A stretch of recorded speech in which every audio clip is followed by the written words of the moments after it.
ESPN, the world's leader in motorsports coverage, presents Speed World. Today from North Wilkesboro, North Carolina, the first Union 400 being brought to you by Budweiser. Beechwood Age for that clean, crisp taste. This Bud's for you. By the heartbeat of America, today's Chevrolet. By Goodyear Eagle Tires. Goodyear, because there really is a difference. And by Quaker State Motor Oil. The big Q stands for quality. Always has, always will.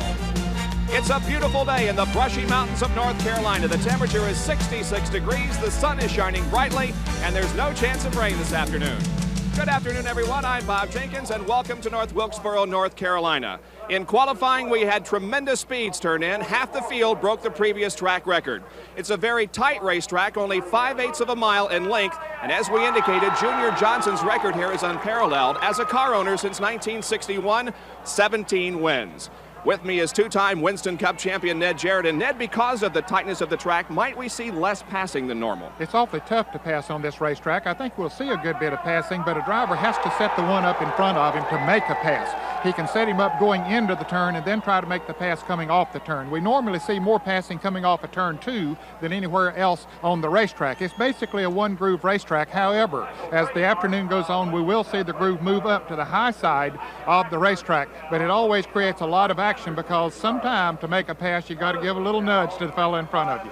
Gary Nelson, who is the Chief of Research and Development for Hendrick Motorsports, is also with us in the booth. There is a unique aspect to this racetrack. The back stretch runs uphill, the front stretch downhill. Does that mean it's tough to set up a car for here, Gary? Well, definitely one of the toughest to set up for. You know, going uphill into turn 3 is really hard on the drivers to try and get the braking down right, because the car slows down naturally because you're going uphill. Then they turn around and go into turn 1 and it's downhill. They have to let off the gas earlier. They got to remember that all during the day. And it causes a lot of action, especially in turn 1 and coming off of turn 4. But this track always seems to be the thinking man's track. You know, positioning yourself for that last lap is something that you start working on at the halfway point, and hopefully, if you're successful, you'll be in the winner's circle. As we indicated, the Junior Johnson car is on the pole with Terry Labonte. Let's go to the pit area and Dr. Jerry Punch.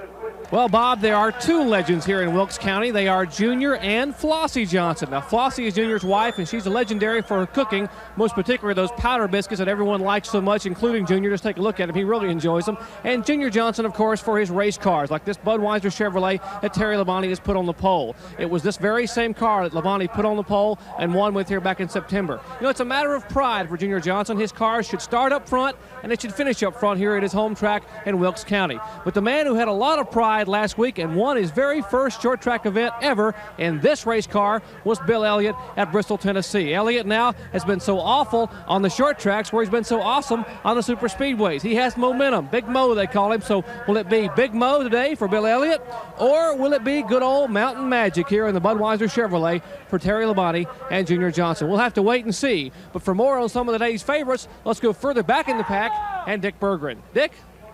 When Richard Petty qualifies in the top 10, look out. He's a threat to win. In fact, here at Wilkesboro, he's won more races than anybody. The fans are behind him, and he's got a good starting position. A win here would be very popular with the fans.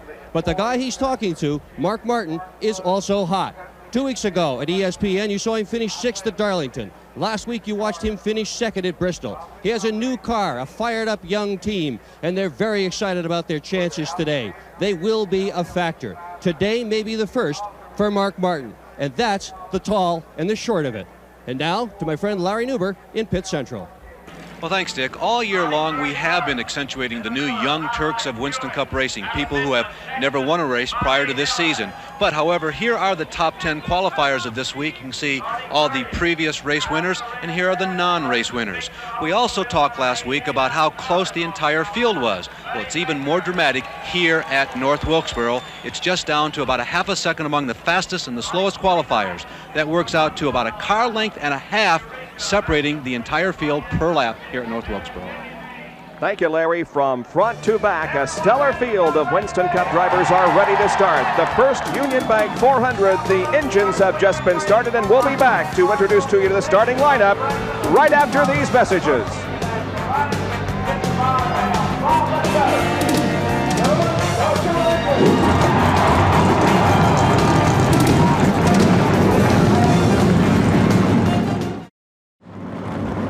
settle back on this Sunday afternoon and get set for some exciting Winston Cup racing at North Wilkesboro Speedway. Here's a more closer look at the racetrack that they'll be competing on.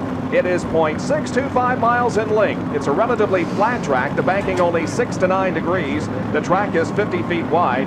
400 laps around this 5/8 mile racetrack, and the fuel range anywhere from 175 to 185 laps. Now, a look at the starting lineup for today's First Union Bank 400. On the pole position will be Terry Labonte in the Budweiser Chevrolet, breaking the previous track record at 117.322. Alongside in row number 1 will be Bill Elliott from Dawsonville, Georgia in the Coors Ford car number 9. The second row has Rusty Wallace in the Kodiak Pontiac car number 27, and then Mark Martin, the young driver from Batesville, Arkansas, in the Stroline Ford number 6. The third row, it's Ken Schrader in the Folgers Coffee Chevrolet number 25, and the Citgo Ford driven by Kyle Petty number 21. Going to row number 4, it's Ricky Rudd in the Quaker State Buick car 26, and Neil Bonnet in the Valvoline Pontiac car 75. Richard Petty starts in row number 5 in the number 43 STP Pontiac. Alongside will be the GM Goodwrench Chevrolet driven by Dale Earnhardt car number 3. Going to row number 6 now, it's Benny Parsons in the Bullseye Barbecue Sauce Ford number 90, and brother Phil Parsons, car number 55, the Crown Petroleum Oldsmobile. Going to row number 7 now, it's Jeff Bodine in the number 5 Levi Garrett Chevrolet, and Michael Waltrip drives the Country Time Lemonade Pontiac number 30. Row number 8 has Harry Gant in the Skull Bandit Chevrolet car 33 on Hoosier Tires, and Alan Kowicki in the Xerox Ford car number 7. In the 9th row, it'll be Brett Bodine in the Crisco Ford car number 15, and Darrell Waltrip in the Tide Chevrolet car 17. Row number 10 has the 71 Lifebuoy Chevrolet driven by Dave Marcus, and the Haviland Ford car number 28 driven by Davey Allison. In the 11th row, Dale Jarrett in the number 29 Hardee's Oldsmobile, and the Piedmont Airlines Oldsmobile car number 44 with Sterling Marlin. In the 12th row, it'll be Ernie Irvin in car number 2, the Kroger Pontiac, and Derek Cope in the Purelator Ford car 68. The 13th row, Rodney Combs also on Hoosier Tires in the AC Spark Plugs Buick car 97, and Lake Speed in the Wins Oldsmobile 83. In row number 14, it's Bobby Allison in car number 12, the Miller High Life Buick, and the Kodak Film Oldsmobile car number 4, driven by Rick Wilson. Then in row number 15, it's Jimmy Means in car number 52, the Eureka Vacuum Cleaners Pontiac, and Buddy Baker, the Red Baron Frozen Pizza Oldsmobile car number 88. Then the 2 provisionals in row number 16, Bobby Hillen Jr., car number 8, the Miller High Life Buick, and Ken Bouchard in the Whitcomb Racing Chevrolet car number 10. And the provisional spots, Bob, sometimes are confusing to the fans. There are 2 spots in each event. They're based on the car owner's point standings as we see the field begin to roll off. At the beginning of the year, you have 2 provisional spots if you don't make the field in qualifying. Then, after you have run 10 consecutive races, you earn another provisional spot, which gives you a total of 4 during the year. Now, those drivers that missed the show here at North Wilkesboro, Gary Brooks, car 00, Bill Meacham, Doug French, Alan Russell, and Brad Teague. This is the first race that Brad Teague has missed this year. Glenn Moffitt also did not qualify. Rick Jeffrey, Jeff McDuffie, Jay Summers, and Brad Knopfsing. So there is the field now, moving down the backstretch on a couple of warm-up laps before we get the green flag, and we have in-car cameras today. First of all, in the Michael Waltrip car number 30, the Country Time Lemonade machine, as he begins this race. And there is Michael as he gets everything ready to go in that machine. He had an excellent second-day qualifying effort, Ned. Yes, he did. In fact, it was surprising that he ran as fast as he did, but just before he went out, they found that there was water coming out of the engine of the car and leaking on the rear wheel, and they made some quick adjustments just to get him by the qualifying, and he did get in the 2 laps of qualifying, but they immediately came in and changed the engines on the car after the qualifying run.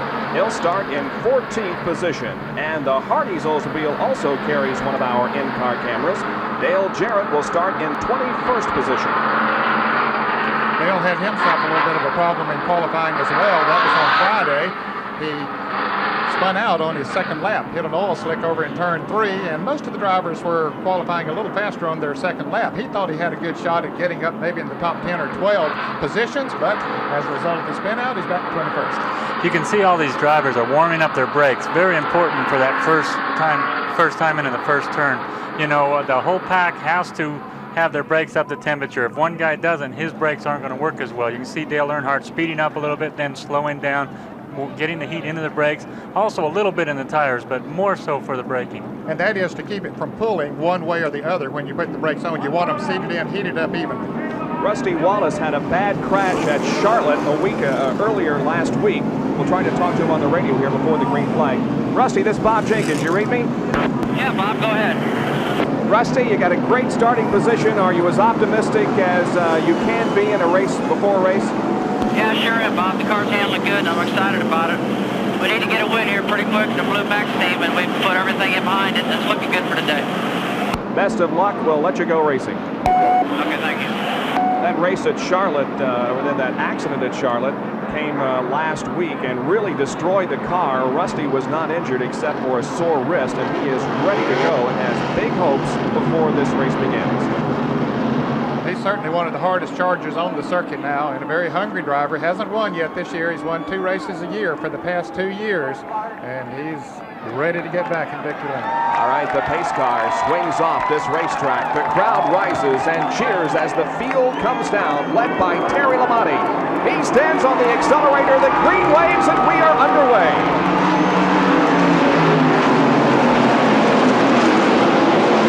Bill Elliott showing a little bit of muscle here in the first and second turns as he pulled a half mile ahead of Terry Lamonti. Now they're absolutely side by side. And turn number 4 to complete lap number 1 is going to be Lamonti.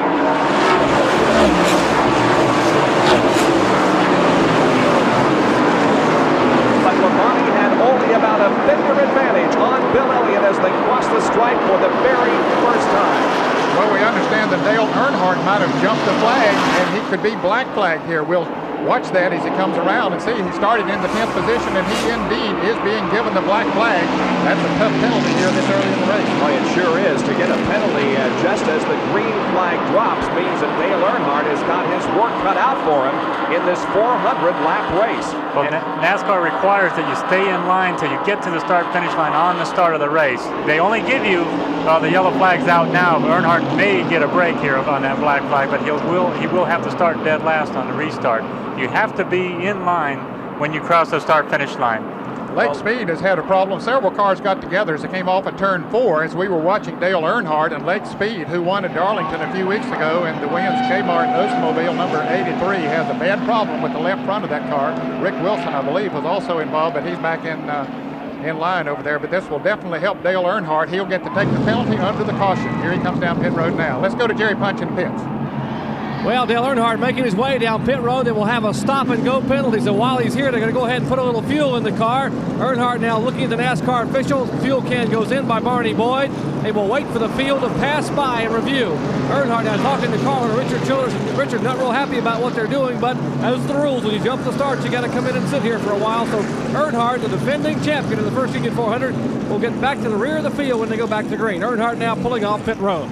That's just a tremendous break because he would definitely have gone at least 1 lap down, but fortunately for him, the yellow came out. That means he's on the tail of the field, but on the lead lap. We'll be right back.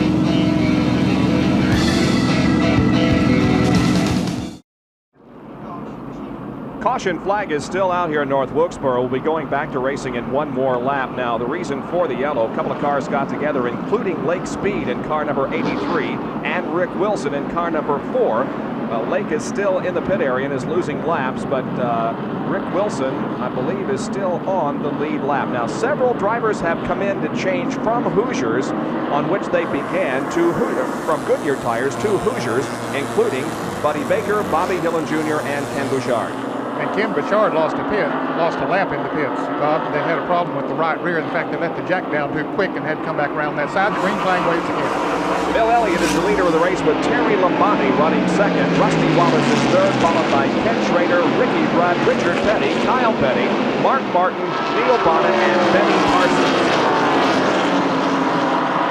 So Bill Elliott certainly showed that when the green flag dropped, he was ready to go racing. He fought side by side with Labonte for the first couple of laps and then pulled ahead of him when he had the yellow. I'm sure that that's a little surprising, especially to the folks here in Wilkes County, North Carolina, Bob, that Bill Elliott in a Ford would be able to lead Terry Labonte, who has had so many laps in testing here in a Junior Johnson car. But Bill Elliott has worked awfully hard on his short track program. Of course, we saw the results of it last week at Western Tennessee. And the last Ford driver to win 2 short track races in a season was Benny Parsons back in 1981 when he won Nashville and Richmond. But you can see Rusty Wallace pulling up alongside or trying to get alongside of Terry Labonte. Then there's a little bit of a gap back to that 25 car of Ken Schrader's. Then there's a lot of cars boxed up behind Ken Schrader. So there's obviously Ken Schrader is falling back just a little bit. The other cars are trying to get around him. Dale Earnhardt is moving through the field. He was black flagged for jumping the start. He is currently in 25th position, but as you can see, he is past Rodney Combs, and now Bobby Allison is right ahead of him. Dale did not lose a lap, but had to restart from the tail of the field, and he's trying to thread his way through traffic at the moment. Of course, the penalty was going from about 10th position back to the rear of the field, but Earnhardt, he's coming up through the traffic. He knows how to work it. But definitely a job for Earnhardt this early in the race with all the cars still in front of him to get up to the lead. But I think Earnhardt's a pretty smart driver. He's also following Bobby Allison, who is one of the best also in traffic. So I think even though it's a dangerous position at this point in the race, I think they should be able to do it okay.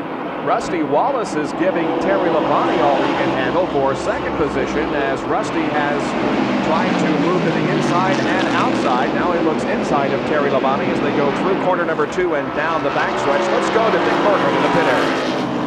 I'm with Lake Speed. He's been in here for at least 7 laps. He's at least that much down on the field. The left front was out of position. They are now trying to align that front end so he can go back out again and join the fray. The thing that concerns, however, is there is liquid under the car. If it's water, that's okay. If it's oil, that's not. That'll be a bigger problem. They're getting close to putting Speed back on the racetrack again.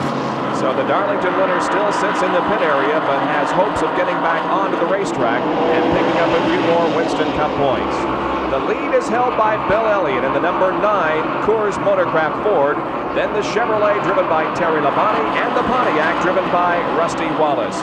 Back in the pack, meanwhile, some good racing. Actually, this is 4th, 5th, 6th, 7th, and 8th. Ken Schrader in 25, Ricky Rudd in 26, then Richard Petty in car number 43, Kyle Petty in number 21, and Mark Martin in number 6.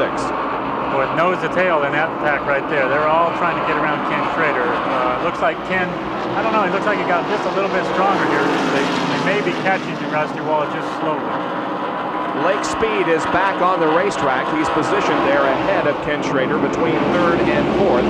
So Lake Speed is back after a lengthy pit stop. And Schrader looked like got a little bit of sideways there in turn number 1 as the back end slid around just a little, but it was not enough to allow Ricky Rudd to pick up the position. Schrader trying to keep it down on the inside of the racetrack. That's where the faster groove is early in the race, at least for the first 100 laps or so. Oh! There they touch as they go into turn 1, but Ricky Rudd not backing off. He's trying to get that nose up alongside, knowing that going into the turn that he can make the pass if he can stay up there. I thought Schrader was going to lose it, but he saved it. He did, however, lose the spot, and now he bumps with Richard Petty coming off of corner number 4 as Richard goes to the inside. What a slugfest out there. Kyle really drove it deep down in there, but he wanted that position while they had Schrader on the outside. He said, I got to make my pass now. He knows how tough it is, and here's the battle for the lead. A tremendous battle for the lead as Terry Labonte has caught and is about to pass Bill Elliott for that first position. They are side by side into corner number 2 as Rusty Wallace watches in 3rd position. That's the lap car of Lake Speed also, right there with the top 3. Now Elliott is able to maintain the lead on the high side of the racetrack. Labonte comes off of corner number 4 to the inside. He still has it. Elliott and Labonte going at it tooth and nail in the early stages of the first Union 400. Bob, we mentioned at the top of the show how tough it is to pass on this racetrack. Even though Elliott's car seems to be slipping up a little bit in the turns now, it still is not that easy for Terry Labonte to get by down on the inside. Well, with the straightaways being downhill where they are now going down the front straightaway, then uphill going up the back straightaway. Horsepower, a car with a little more horsepower has a better chance of passing uphill on the back straightaway, and a car that handles better has a better chance of passing downhill on the front straightaway here. And usually the car that handles best is the one that will prevail, even though horsepower is very important. Now Terry Labonte has made it to the front by himself. And Elliott just a little bit wide coming out of the fourth corner. He stands to lose second position. Yes, he does. Rusty Wallace in car number 27 moves to second position. Elliott is back to third. And remember that purple and white car, number 83, driven by Lake Speed, is laps down. I had a conversation with Rusty Wallace just about an hour ago before the race started, and he was telling me that they made a few changes on his car, hopefully to get more rear traction, get off the turns a little better. It looks like so far they made the right move. We were watching the crew work during practice on Friday here as Michael Waltrip in car number 30 comes in for a pit stop, and we join him inside the race car. Our Country Time in-car camera, and the hood is going up on that machine, and there is a considerable amount of smoke coming from the right side of the car. Well, from that in-car shot, we could see that gauge all the way on the right. I believe that was oil temperature gauge or possibly water temperature, but the needle was all the way around, so it's something that's very hot on that car. Big disappointment for Michael, and let's go to Dick Bergman. Well, Michael is just sitting in his car dejectedly. He's throwing his gloves against the dashboard, getting ready to climb out of the car. No work is being done here today. That, unfortunately, is the end of the day for Michael Waltrip. So Darrell's younger brother continues to have misfortune in the Winston Cup Series as he takes off the helmet and puts the window netting down and begins to climb out of the Country Time Lemonade Pontiac. 27 laps completed, and we'll be right back. Back at North Wilkesboro, North Carolina Speedway, the first Union 400. The lead, Terry Labonte in car number 11, and Rusty Wallace runs second in car number 27. Third place now belongs to Ricky Rudd in car number 26, as he has been able to pass Bill Elliott. So there is Elliott now in fourth, and Richard Petty is in fifth. Any speculation, Gary, as to what might be wrong with Bill Elliott? Well, a lot of times on these short tracks, a car can jump out front for a few laps and lead a race like Bill Elliott did, but then the tire gets too hot, the right rear tire. So that usually means that the car was set up a little bit too loose. It's running on the right rear tire. At the beginning of the race, he can get a jump and get through the turns pretty quick, but it doesn't take long for that right rear tire to get too hot, and then it loses traction. We're sending our pit reporters down to the Bill Elliott team to find out what the situation is with that team. Meanwhile, the number 25 car and the 6 car are battling for 7th position, and Mark Martin in the Stroh's Ford has taken over 7th position from Ken Schrader. Schrader's car is definitely not working the way he would like for it to right now. He's doing a good job of driving it, but he's having a little bit of trouble in the turns. He's just waiting for an opportunity to get in the pits a little later and get that adjusted. He may have the same problem as Bill Elliott. It looks like a loose car will start off pretty well, and usually will qualify pretty well, but as the race goes on, the tires just don't hold as well if you're running more on that right rear tire. Michael Waltrip is out of the race. Here's Dick Bergman. It was a short day this afternoon. We saw some gauges that were very high. What happened to your motor? I guess the bearings went out of it. It just began to seize up. It hadn't been running right from the start, and it finally went. You know, it's a shame. You can't win a race sitting in here, and you can't learn anything sitting in here. And we thought our chances were great for today, and I hate it for the whole Country Time racing team. One Waltrip left in the field. And the Petty family is having a duel out on the racetrack as Kyle in number 21 has been able to pass Richard. He moved around with ease, it seemed like. Kyle's car was working awfully well in practice here yesterday afternoon, and he went into this race with high hopes. He's had some awfully good runs here at North Wilkesboro. He hasn't won here, but he has run well here in the past. Kyle Petty is catching Bill Elliott. Let's go to the pits for a report. Well, as you might figure on a short track, one of the biggest problems you would have is being able to hear. Now, Ernie Elliott standing behind me has been talking to Bill, but he has not heard a word back from Bill. Either Bill can't hear him or they have a radio problem. Maybe it's Bill so concerned about the car he doesn't know what's happening. They're speculating that maybe the car is a little bit loose, as Gary Nelson has said. Well, maybe that's the problem. But Bill hasn't been able to answer him back. Maybe he just can't hear him, so possibly a radio problem early on. for the Coors Melling team of Bill Elliott. Well, he continues to run in 4th position, but Kyle Petty is right behind him at 21, and Richard is right behind Kyle in 6th position. Now the lead still continues to be held by Terry Labonte as Elliott, Petty, and Petty pass Ken Bouchard in car number 10, who was one of the provisional starters in this event. But you can see Bill Elliott out there. He's searching for some kind of traction. He's going a little high, a little low, trying to get on the gas earlier, trying to get on the gas later. He's trying to find the best way to get his car around until he can get into the pits and get it adjusted. You saw the back end slide out coming off of that turn, obviously loose. So Kyle right on Bill Elliott's back bumper, but content at the moment to stay in that spot as they approach the slower car of Ernie Irvin in car number 2. Back to the lead, meanwhile, it's still held by Terry Labonte, but it's only about a 3-car length advantage over 2nd place Rusty Wallace. And Dale Earnhardt is continuing to move up. He is at 18th position at the moment. That is Bobby Allison right ahead of him, and Benny Parsons in car number 90 right ahead of Bobby Allison. And that's Darrell Waltrip, of course, in the 17 car. So a good battle here as Dale works the high side of the racetrack, trying to move up from 18th spot.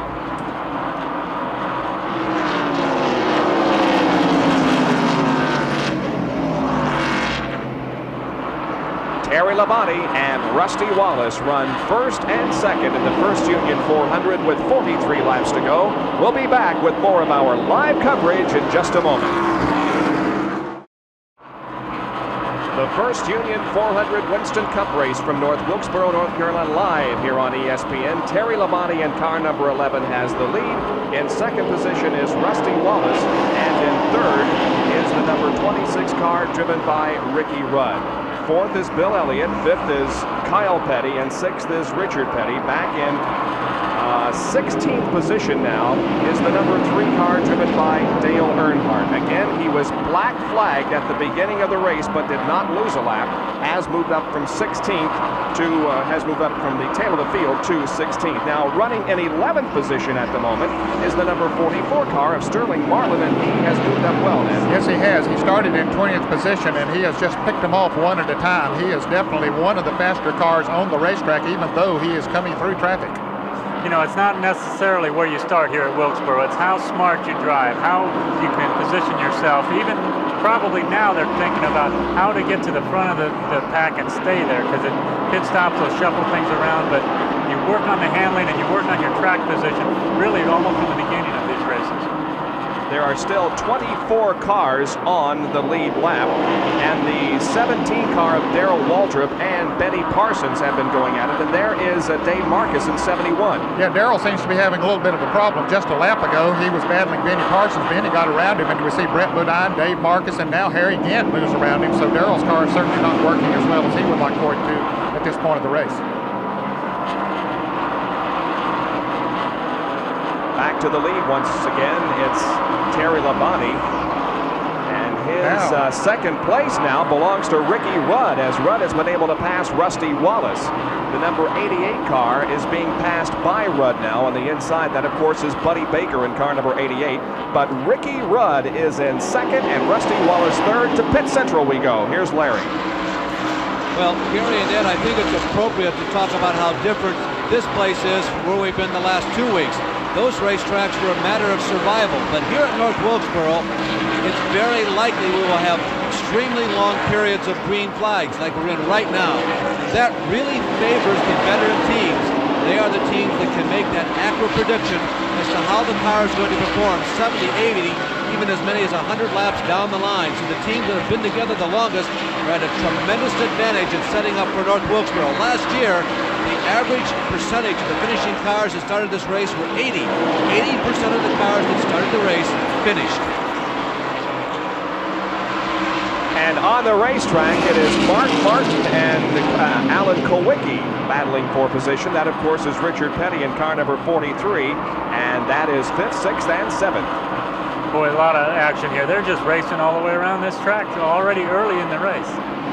And we have seen no caution periods except for an incident that occurred on the opening lap when Rick Wilson and Lake Speed got together and caused a caution. But since then, we have been all green, and we're now some 57 laps into the race. inside Dale Jarrett's car as Richard Petty has passed him. This car at the front end was pushing on it very badly, especially through turns 1 and 2. Dale just couldn't get the car to going. He hasn't found a groove that'll make it work right, and now that the leaders are coming around him, that makes him have to stay down on the inside and makes it awfully tough, but it does make some good viewing for the fans at home. Boy, that is close racing. Look how tight that pack is right there, right? Let's just let you enjoy a lap around this racetrack, or maybe even more than one lap, and the sound that the driver hears inside the race car. We're with Dale Jarrett.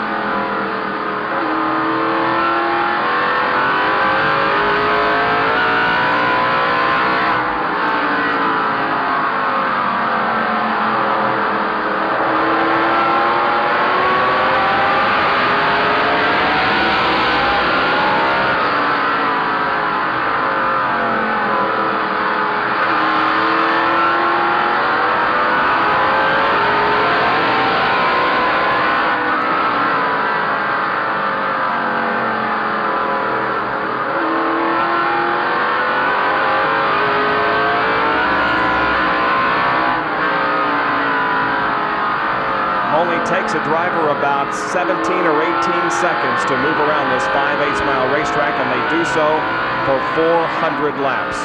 Darrell Waltrip in car number 17 is having a problem. Here's Jerry. Well, problem for Darrell Waltrip. I'm with Jeff Hammond, the crew chief, who's talking to Darrell on the radio right now. Jeff, what's the problem with the car? What's wrong? Jerry, right now I really can't say for sure, but Darrell said he felt like he tore up a left rear tire, so we're just trying to baby it along when we get a chance to come in and see what exactly is wrong. He does have a problem right now, it seems like, with the left side tire. Well, Darrell Waltrip and the crew here are hoping for a yellow flag very soon. They can get in and get that left rear tire changed. Darrell has fallen all the way back to 21st position. That's Harry Gannett, car number 33, who is in 20th, and those cars are running almost side by side now. Up in front of them, the car number 6 of Mark Martin is beginning to show some smoke as Richard Petty and Bill Elliott battle, and Alan Kowicki in there too, but the car number 6 is showing some smoke as he goes into the turn. Yeah, they did black flag the 6 car of Mark Martin's that time by. We'll have to watch and see what that smoke is.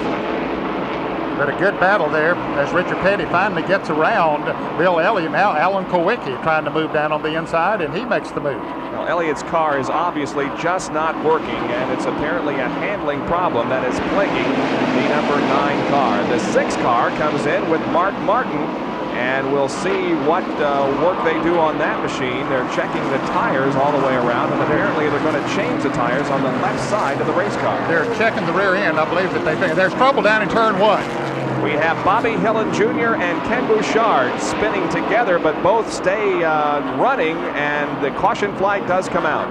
Well, what I started to say on the 6 car, it looked like they were checking the rear end, and Gary, that looked more like rear end smoke coming from that car than the engine. Yeah, the way they're looking under the back of the car, it most likely is a burned up rear end. It's about that time for that to happen if the cooler wasn't working. Let's go to Dick Bergman in Mark Martin's pit. And Gary Nelson, you're right on the button. It is the problem with the rear end. We can see the breathers that vent the rear end expelling smoke. There's no work at all going on in the engine compartment. Everybody involved in this crew is underneath the rear end of the automobile trying to find out why it is overheating. Not only Mark Martin in the pits, but so is Dale Earnhardt. They're changing rubber on the right side of that car. It's going to be a quick pit stop. Let's get as they go around to the left side now. They're going to change tires on that side also. I'll tell you, if he can beat the pace car out, this is a very, very smart pit stop. He came in. The others are going to come into the pits as they come down off of turn 4. You can see everyone coming into the pits, but if Earnhardt beats the pace car out, he's going to be up ahead of everybody, and he does it. Good pit work. Beautiful job, guys. That was something for Earnhardt's crew. A high-risk thing to do, being that far back in the pack, but it worked perfect for him. He'll be one of the leaders on the restart. If anybody who doesn't pit will be ahead of him, but obviously of all the cars that pit, Earnhardt will be ahead of him. Let's go down to Jerry. Well, Terry Labonte getting now left side tires. He was the leader, and they stood here and watched the Goodrich crew get Earnhardt in with 4 tires and out. Labonte now down the way. Good caution flag pit stop for Terry Labonte. 4 fresh tires. He's down and away. Kyle Petty also moving away from pit road, as is Richard. Several of the other drivers. You know that Richard Childress and Kurt Shelmerdine crew are award-winning as far as their speed is concerned, and they demonstrated how to pull off a 4 tire change pit stop and still stay on the lead lap at a 5/8-mile racetrack. Quite an accomplishment. It really was, and especially as far back as they were, Bob. Leading the race is no problem when you come in, but they were back, about 12th to 14th position, and yet took that chance. But they are the world champion at changing 4 tires. They've proven that in the Unical pit stop competition the last several years. All right, now here is a replay of the spin that caused the caution. And we can see the car number 10 of Bobby Hilling on car number 8 got on the inside of car number 10 of Ken Bouchard as they started into the turn. In fact, they were 3 wide, and you just simply can't do that on this racetrack. Let's hear from Jerry Punch and Richard Childress. Well, Richard, quite a brave move to bring him in there and try to get 4 tires and get back out front, but it paid off for you. Super stop. Yeah, it was a gamble, and I'd been watching earlier, they said what the caution car was running. We had to do something to try to get track position back. That's one of them moves we just made it. It was a good move for us. This man's got a lot of confidence in the Goodrich crew. 2-time world champions at changing 4 tires and adding fuel, and you saw it right here. They changed it under caution and got him back up front. Let's go to Pit Central and Larry Newber. Larry? Well, Jerry, could we be seeing a return of the Earnhardt luck of 1986 and 87? Remember that early black flag? He was able to get in and get out of the pits without losing a lap because a yellow came out just as he came in. And imagine the rest of the competitors, how discouraged they must be. He only has 2 top 5 finishes this year, but he is leading the points already.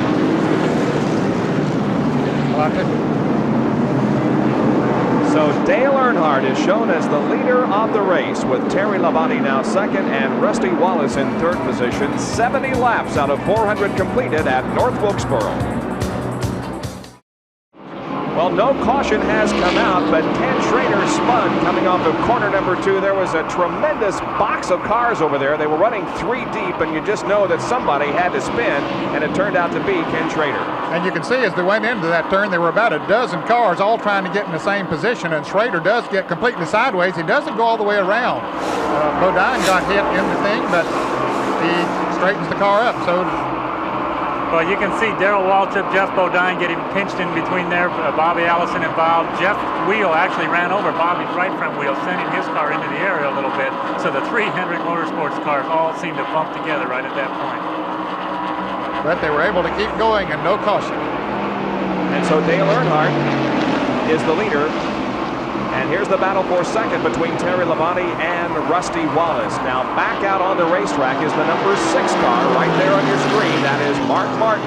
He came in with some smoke pouring from the rear end of that race car, but he has moved back out onto the racetrack. And Rick Wilson, who has been in for several laps, is also back out there, and he is positioned ahead of the leader, Dale Earnhardt.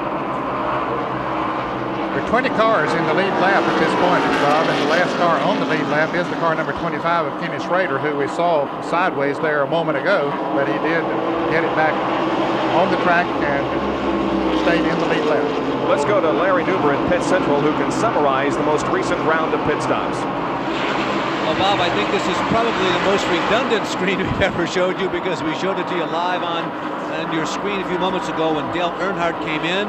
14th, he pitted 1 lap earlier. You can see lap 67, Dale Earnhardt came in 1 lap before all the other leaders, and look at the results. He jumped from 14th to 1st. Everybody else did a very good job in the pit area. Labonte, Red Wallace, and Kyle Petty, all their crews turning them out in basically the same positions. But what a job. That call on the radio from Kirk Shelmerdine, or maybe from Richard Childress. Hey, Dale, come in. We got a yellow. So Dale Earnhardt certainly did pick up a lot of positions, 13 as a matter of fact, in that 4 tire stop change. He's the leader and beginning to stretch it out just a little bit now on Terry Labonte, Rusty Wallace, and also Ricky Rudd, who is running in 4th. Kyle Petty is 5th, followed by Richard Petty, then Phil Parsons and Harry Gann. Well, that was amazing. Earnhardt's team taking that risk in the race like this. That's what makes champions out of people. I always thought that you either win or you lose in this sport, and they look at it the same way. They could have lost the race or lost a lap and easily cost them the race, but they made that gamble and they ended up on top this time. So that was a good move. Neil Bonnet has switched to Hoosier tires. He began on Goodyear, so Bonnet is now on Hoosiers. That makes at least 4 drivers that we know of that started on the Goodyears and have switched to Hoosiers: Buddy Baker, Bobby Hillin, Ken Bouchard, and Neil Bonnet. front there are on the Goodyear tires, and Dale Earnhardt, the only driver to lead in 6 of the 7 races that have been run so far, and that's not too surprising because he was the guy who led more laps than anyone else in 1987 when he won his 3rd Winston Cup championship. You know, this year I've had the opportunity up here in the booth to see the races from a different perspective, and I've always known Earnhardt as a hard charger, but last week at Bristol I started realizing or noticing that his car looks different when he's leading and when he's behind. When he's 3rd, 4th, 5th, 10th, whatever, he's trying to get up to the front. His car is, he's driving it very aggressively. He's very determined to get to the front. And when he's in the front, you can almost tell the car is an extension of him. He is content in the front. Here's Buddy Baker. He got black flag. Now he's coming into the pit. Let's go to Dick Bergman. There's a lot of smoke coming from that race car. Well, this will be an extended pit stop. They were already prepared to go behind the wall when Baker came in. There was no attempt to fix this thing on pit road. Whatever the problem is, it is a major problem. Lots of smoke pouring out from the rear end. It appears as if today is the day to lose the back gears.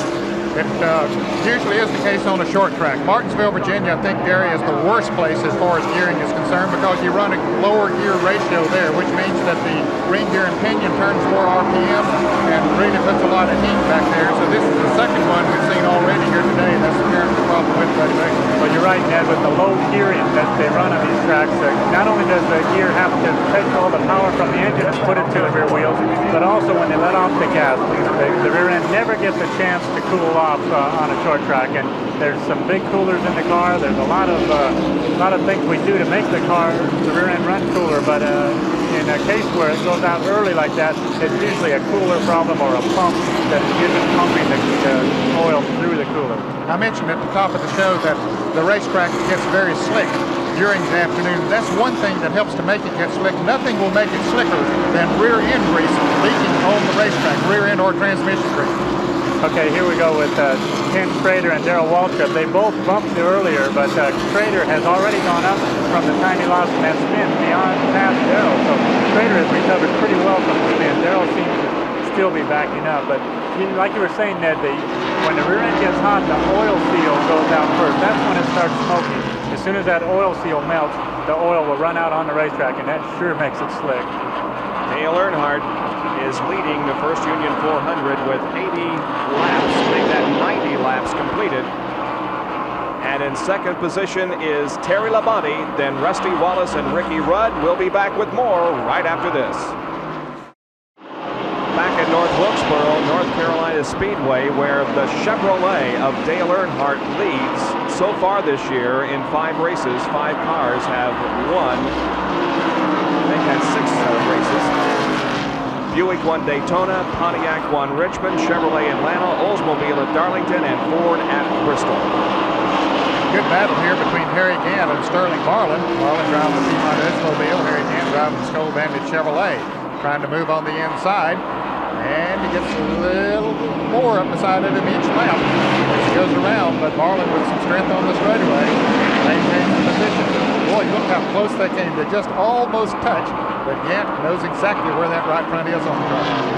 This is the battle for 8th position, by the way. Marlin in 44 and Harry Gant in 33. And Harry, by the way, was fined by NASCAR regarding last weekend's incident in which he disregarded an official according to NASCAR and pulled out of the pit area as he was being held there for a penalty. So Harry Gant was penalized and fined for that incident. The car number 6 of Mark Martin has been back out on the track. We saw him earlier smoking, and he's being given the black flag again. There's still smoke coming from the rear of the Stroh's by Ford number 6. And in fact, he's just coming into the pits. Bill Elliott has gone down a lap. So Bill, who started outside of row number 1 and led the opening laps of this race, is continuing to have problems. There you can see Earnhardt in the number 3 car ahead of Bill Elliott. And the next to go a lap down will be the 71 machine driven by Dave Marcus. Earnhardt pulls to the inside of Dave in turn number 4, and he puts a lap on Marcus also. Next to go down a lap will be Neil Bonnet as we continue to watch the Sterling Marlin and Harry Gant fight. Boy, things happen so fast here at Wilkesboro. You get off just a little bit and somebody gets perfect, like Dale Earnhardt's car appears to be perfect at the moment. You can go down a lap in no time at all. That battle still rages between Sterling Marlin and Harry Gant. Marlin just simply will not give up the racetrack again. Sterling Marlin has been one of those drivers who has driven both on Hoosier tires and on Goodyear tires. He started this event on the Goodyears and is still on them. And we asked him earlier in the weekend his game plan for tire usage. Yeah, both of them, just really bend over backwards and, try to help you with them. Goodyear had the deal for, I think, since 1971, and, you had the competition come in, and, they really had to get off the can and get after it and start, building some good tires. And right now, it looks like they've got a real good tire for here. Well, Goodyear did indeed build an excellent tire for this race, as the first 16 qualifiers broke the track record. And the work continues on the Mark Martin car, number 6. They're working at the rear end of the race car, and Dick Bergman is right there. Yeah, they got the car all jacked up in the air. Mark, what's wrong with this car? Well, I don't really know, Dick. Something's leaking in the rear end. It's getting hot. We've got rear end trouble. That's all I can really tell you. There's smoke coming out both sides of the car, all of it coming out of the back of the automobile. Meanwhile, up pit road, there's a gang of people underneath Buddy Baker's car. They have the same problem. Mark Martin, of course, finished second at Bristol last weekend, passing Jeff Bodine on the final lap. So Mark had big hopes coming into this short track race, but things have not worked out. There's the number 12 car, driven by Bobby Allison, and the 15 of Brett Bodine, and Davey Allison now joins this fight in car number 28, and this is the battle for 13th spot. Here's Jeff Bodine also moving in the Levi Garrett car, number 5. Bodine, of course, a tough weekend in Bristol, led until just about 3 laps from the finish when Bill Elliott passed him and won the race, and then, of course, Jeff lost second place to Mark Martin on the last lap. You can see the damage to the driver's door on Jeff Bodine's car. That's where he got against Bobby Allison during that, right after that restart when they had that big, when Ken Schrader spun. But Jeff seems to have recovered pretty well. He's keeping up with Bobby Allison. Yeah, there's the dent. There's a crush panel behind there. That's right where the oil tank sits. The oil tank, obviously, I'm sure is dented, but there's also a panel that seals the driver's compartment from the left front tire. So now that seal has got to be broken and crushed in. So any smoke or any sand or any debris from that left front tire is coming in directly at Jeff Bodine. He's not going to be very comfortable at this point. We'll continue to see if that affects Jeff Bodine's running in any way, as you can see now as we go inside. And Bobby Allison has crashed. He is sitting against the wall. Now the car begins to move away, but the yellow flag comes out. Bobby with damage to the right front of that race car, and the tire is completely flat on the right front part of the race car. And so he will come in for a stop, and the yellow flag comes out, and we could see some other pit stops during this caution period. Here's Gary.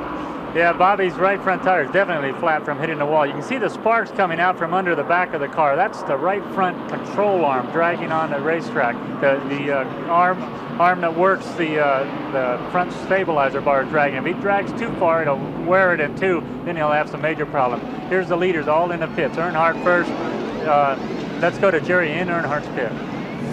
Dale Earnhardt pitting the Goodrich Chevrolet. Right side tires going on the car. They already had the right side on to come around to the left side. Right behind him, of course, the Budweiser team pitting the car of Terry Labonte. So head-to-head competition on pit road. Left side, trouble with the left front tire. Kirk Shelberdine cannot get that left front tire off. Now he gets it off. That'll cost him about 3 or 4 seconds. Meanwhile, Terry Labonte will beat him down pit road, and Labonte almost gets tagged. Now Earnhardt is down. So good pit work at this end. Let's go further up pit road to Dick Berggren. Dick? I'm with Bobby Allison's pit area. They have got that defaulty right front tire off the car. It's a 4-tire change for just about everybody. What a madhouse on pit road today. So many cars. Allison now out. The pits here are very, very tight. There's very little room to work in. I think North Wilkesboro is where the term the pits really came from. This is terrible here. Well, they have a new pit area and a whole new infield design scheduled to be for when we're back here in the fall for the Holly Farms 400. They have made some improvements already to this racetrack, however, as just since we were here last fall, they have built a brand new grandstand down in turn number 1, and you can see that they have sold every seat for it. So improvements are going on outside the racetrack, and before we come back in the fall, some major improvements should also be made inside the racetrack. Back with more of our live coverage after this. Great timing. The green flag comes out and we are back to racing on lap number 113. Ken Schrader to the inside of the racetrack is a lap down. The leader to the outside of the track is Terry Labonte, and Dale Earnhardt is right behind, followed by Rusty Wallace and Ricky Rudd.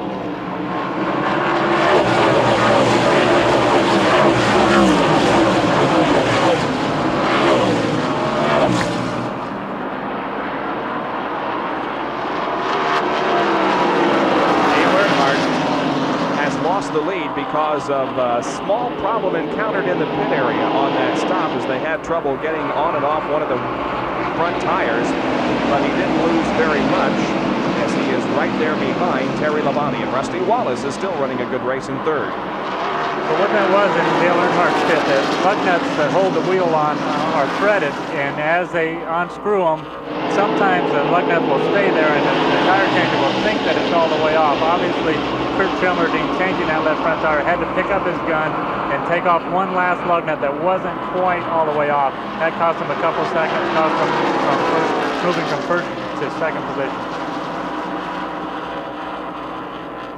So Labonte reassumes the lead.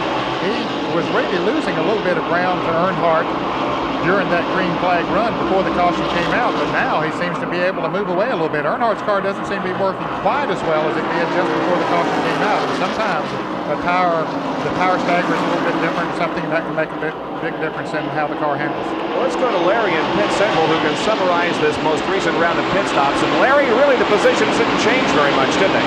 Bob, they really didn't. And as I look at this, I see the top 5 went in and came out in the same position.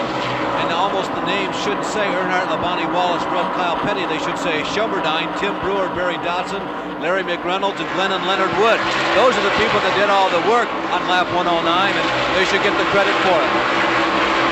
So Labonte and Earnhardt were the only two that really traded positions. Everybody else stayed the same, and they continue to run in that order on the racetrack, as Terry Labonte has a 5 or 6 car length advantage on Dale Earnhardt, and then right there behind Earnhardt is Rusty Wallace.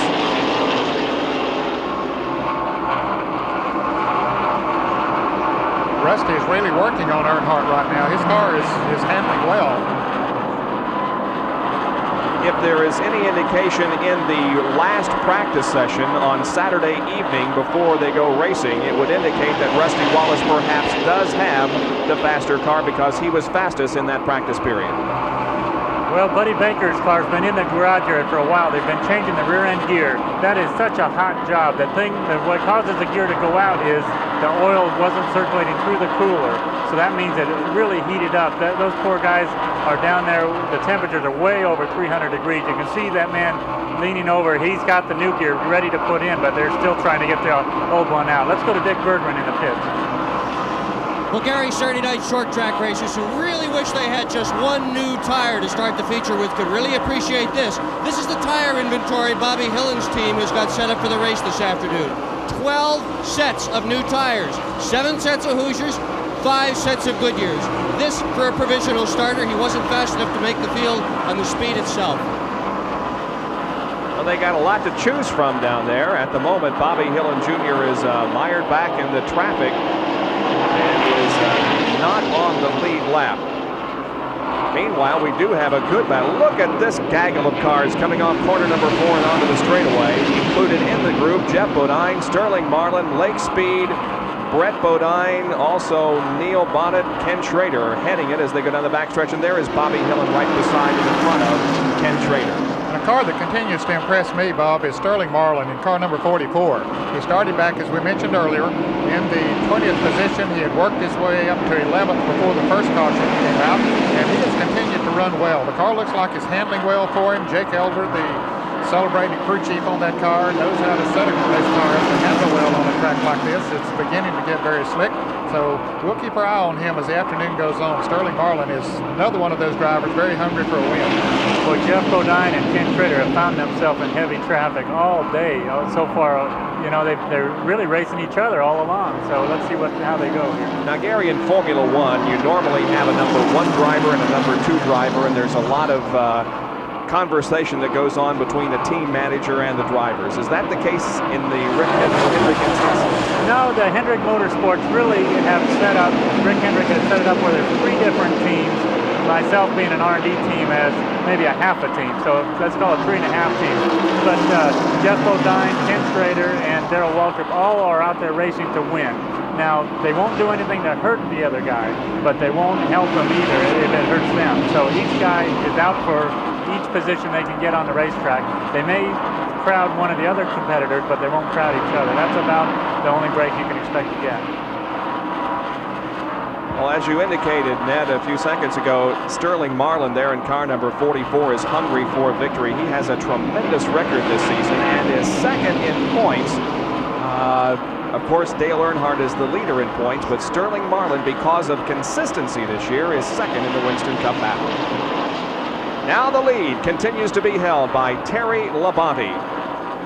And Dale Earnhardt not too far behind, and still Rusty Wallace dogging Earnhardt all the way around. And running in the 4th position, of course, is Ricky Rudd in the car number 26.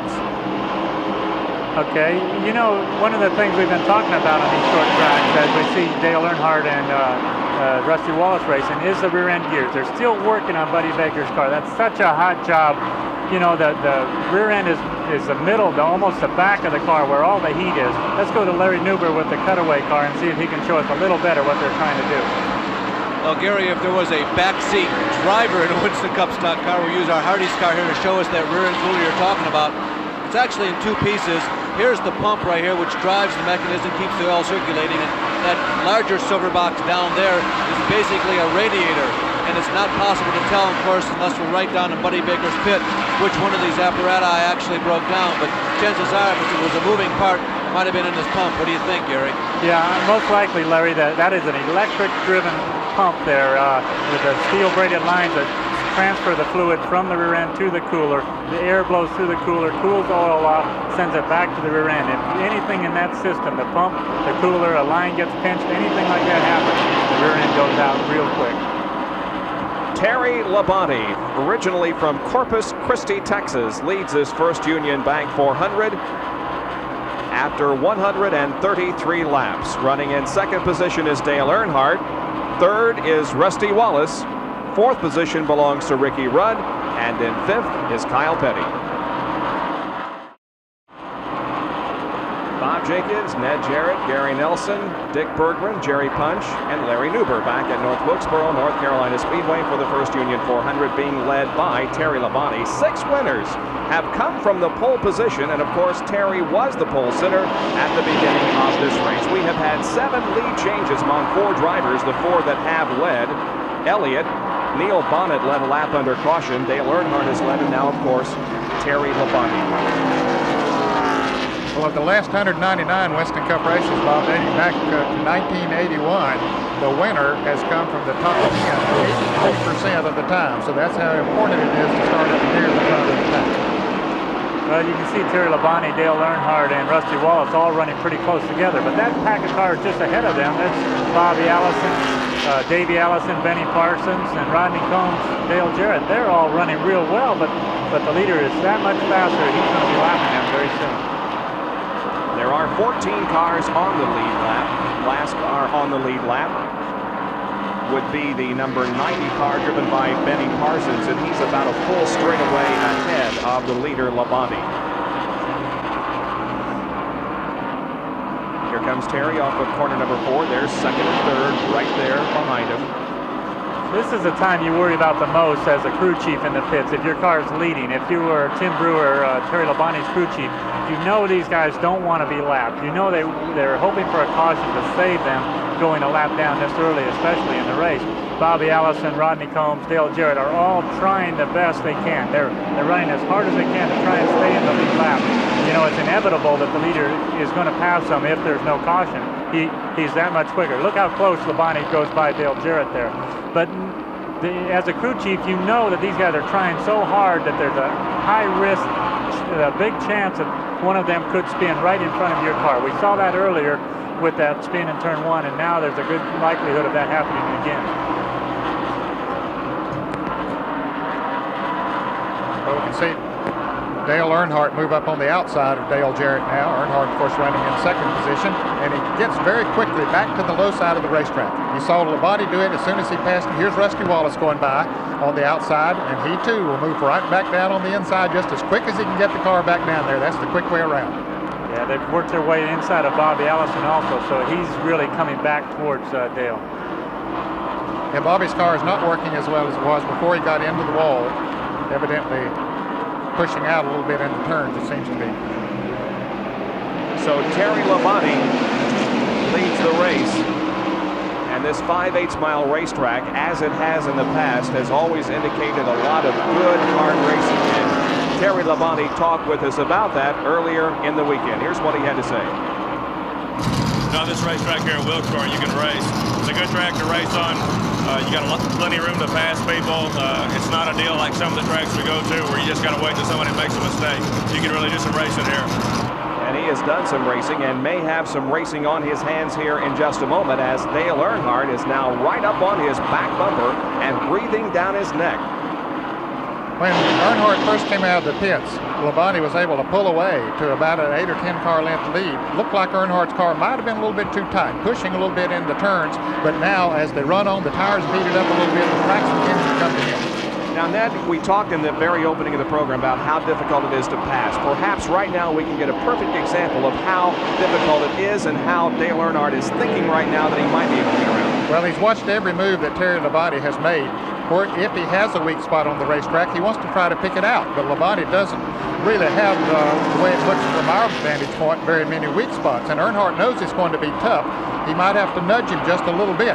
But he has to get the nose up alongside it and coming off of one of the turns. It's almost impossible going into a turn to pass a guy, because if you run down there that hard, when he brakes going into the turn, you're going to run all over him and wreck both of them. So he's got to try to get the edge coming off of the turn, get his nose up beside of him, and then he can pass him going into the next turn. But you can see Earnhardt's pretty quick from the middle of the corner off of the turn, so he's hooked up coming off, and that's the way you need it if you're going to make a pass. Yeah, Terry Labonte seems to have some power coming up the hill. Right here, they're going uphill, and he can get a little bit of a gap on Dale Earnhardt. But when they get into the middle of the corner, Earnhardt closes it right back up. You know, he brings Rusty Wallace right along with him, so Rusty and Dale have caught Terry Labonte. It's almost as if Terry Labonte's car has slowed down slightly. But Labonte is still running well enough to hold that groove. As we said, it's basically a one-groove racetrack. There's one place on the track that you can run faster than anywhere else. And Labonte has found that what works best for his race car, and he's going to hold on to that. He's not going to give it up to Dale Earnhardt. He's going to have to earn it if he takes the lead. Buddy Baker goes back out onto the racetrack after spending several laps in the pits. And the other car that we've been watching with pit work being done, Mark Martin, remains in the pits. Here's Larry.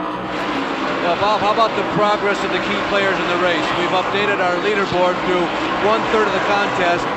Terry Labonte is having a nice, strong day. Rusty Wallace can be considered right now among one of the real potential winners.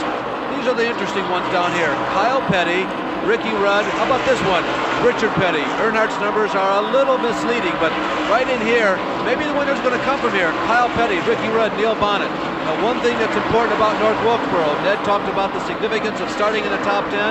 They've been racing here since 1949, and only 5 times since 1949 has the winner of the race started further back than 10.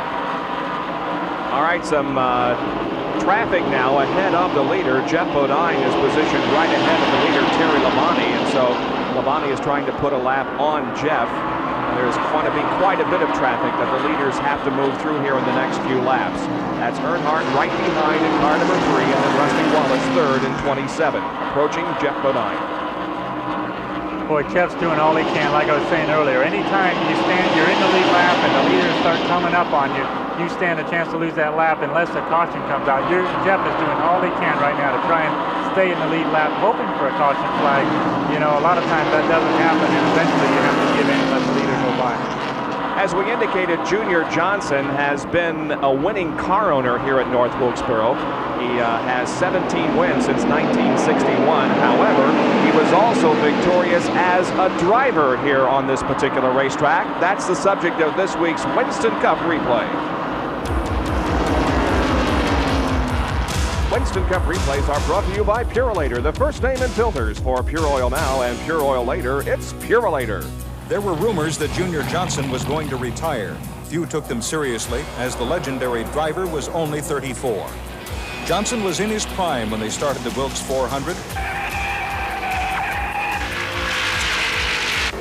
He won the race by 2 laps on his home track of North Wilkesboro. It was his 50th and last victory.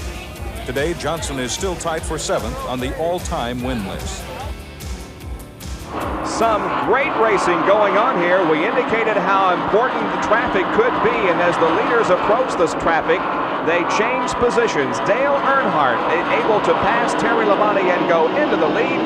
Rusty Wallace is still right there. They're bumping and banging coming off of corner number 4. Jeff Bodine has still not been lapped, but Earnhardt is trying to. This is how the pass for the lead occurred.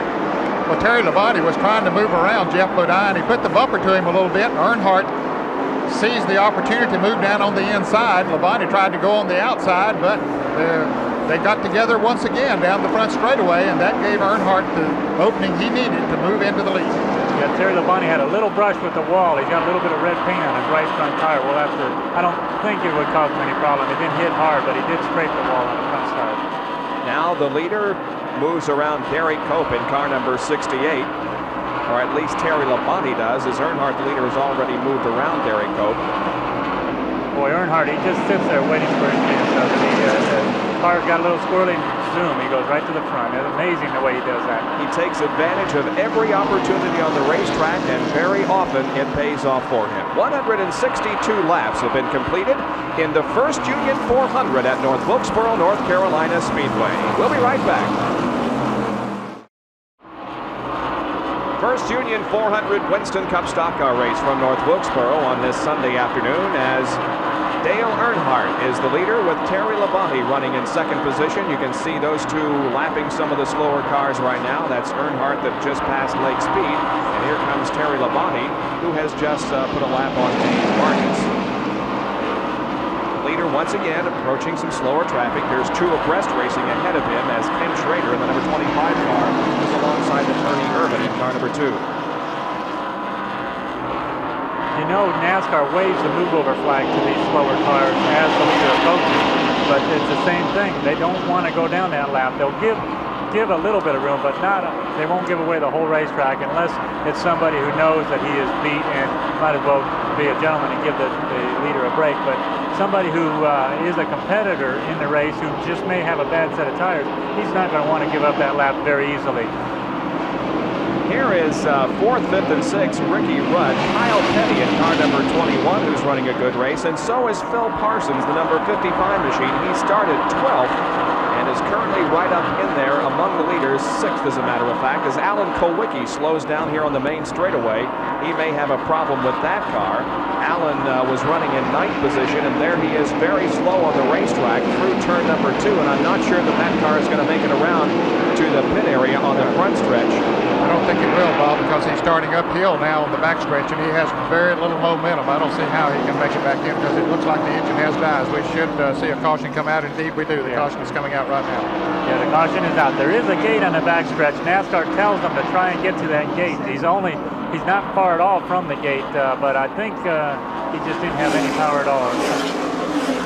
Okay, now here we go. The leaders have to decide whether to pit and change 2, 4 tires or stay out. I would think they will all pit. Let's watch Dale Earnhardt. He'll probably try and snooker Labonte by acting like he's not pitting. He'll stay wide until the last minute and then dive in. Nope, he comes right in. Yeah, I think they knew each other. They were going to pit. They've been out there quite a while on this green flag run. A break here for Bill Elliott and Kenny Schrader. They were about to go another lap down just before that caution came out, so they were able to move on around and at least not lose that other lap. Both of those drivers are 1 lap down at this point. Well, a good shot of the pits there. You can see they're still working on Mark Martin's car. That's going to jam everything up as more and more cars come in to make their pit stops. They're going to have a hard time getting to them. Let's go to Jerry and Earnhardt's pit. Left side tires going on the Goodrich Chevrolet for Dale Earnhardt. Pitty gets in front of Terry Labonte, the Budweiser crew. It's a race to soon get these cars down first. Both off the jacks at the same time, but Earnhardt by Pitty in front of Labonte will get back to the track first. Here goes the Wallace down pit road. Bill Elliott. It's a race down pit road, and pit position very important here at North Wilkesboro. We have a tire in pit road up against the wall that separates the pit area from the racetrack. Everybody is going to avoid it, I believe, but nevertheless, an errant tire. Well, you know that's a $100 fine if your tire rolls across pit road. Nobody wants to claim that tire. They always want to say it's someone else's. But there's a Henry Benfield from Harry Hyde's team. He did go out and get it. So the fourth caution period of the afternoon is out with 175 laps completed. We're under caution because of Alan Kowicki's stalled car on the backstretch. Back with more after these messages. Well, did you ever have a coil go bad on your car? It appears as if that was the problem with Alan Kowicki. They put a new one in, and he's off and running. So this problem is not serious on the Alan Kowicki car. He did lose a lap, but nevertheless a quick repair, and he's back out there on the racetrack as we are about to go green once again and restart this 400-lap race. That's Dale Earnhardt, who won the battle in the pit area and onto the racetrack, who is back in the lead, with Terry Labonte second, followed by Rusty Wallace, Ricky Rudd, Kyle Petty, and Richard Petty.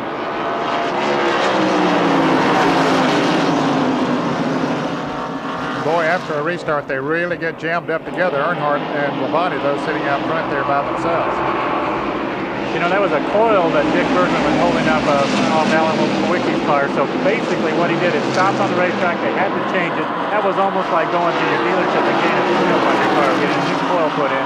Now he's back in the race. And all in a matter of minutes rather than hours, as would be the case when you take it to your And of course, the fact that he was not able to get back to the pits might have helped him a little bit, because they were able to change that coil during the caution period, which he brought out as was only stopping on the racetrack, so that perhaps helped him a little bit rather than having to change it during green flag laps. Yeah, you're right, Ned. Boy, look at the race for the, let me see, that's 15, 21 cars, really the one going in 43 for position. 15 and 5 are brothers. They're not going to bump each other too hard, but they're trying for each they can get on the racetrack. So Kyle Petty leads this gaggle of cars.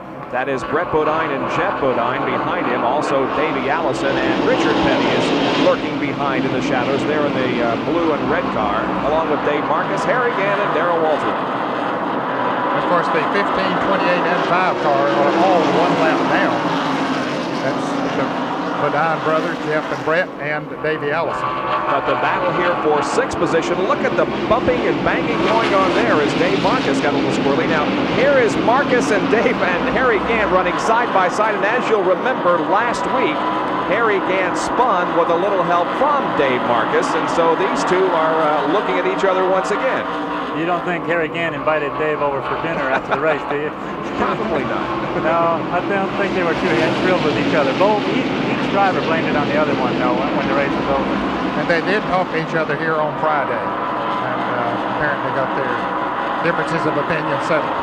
Richard Petty, look at that, 18,700 laps here at North Wilkesboro.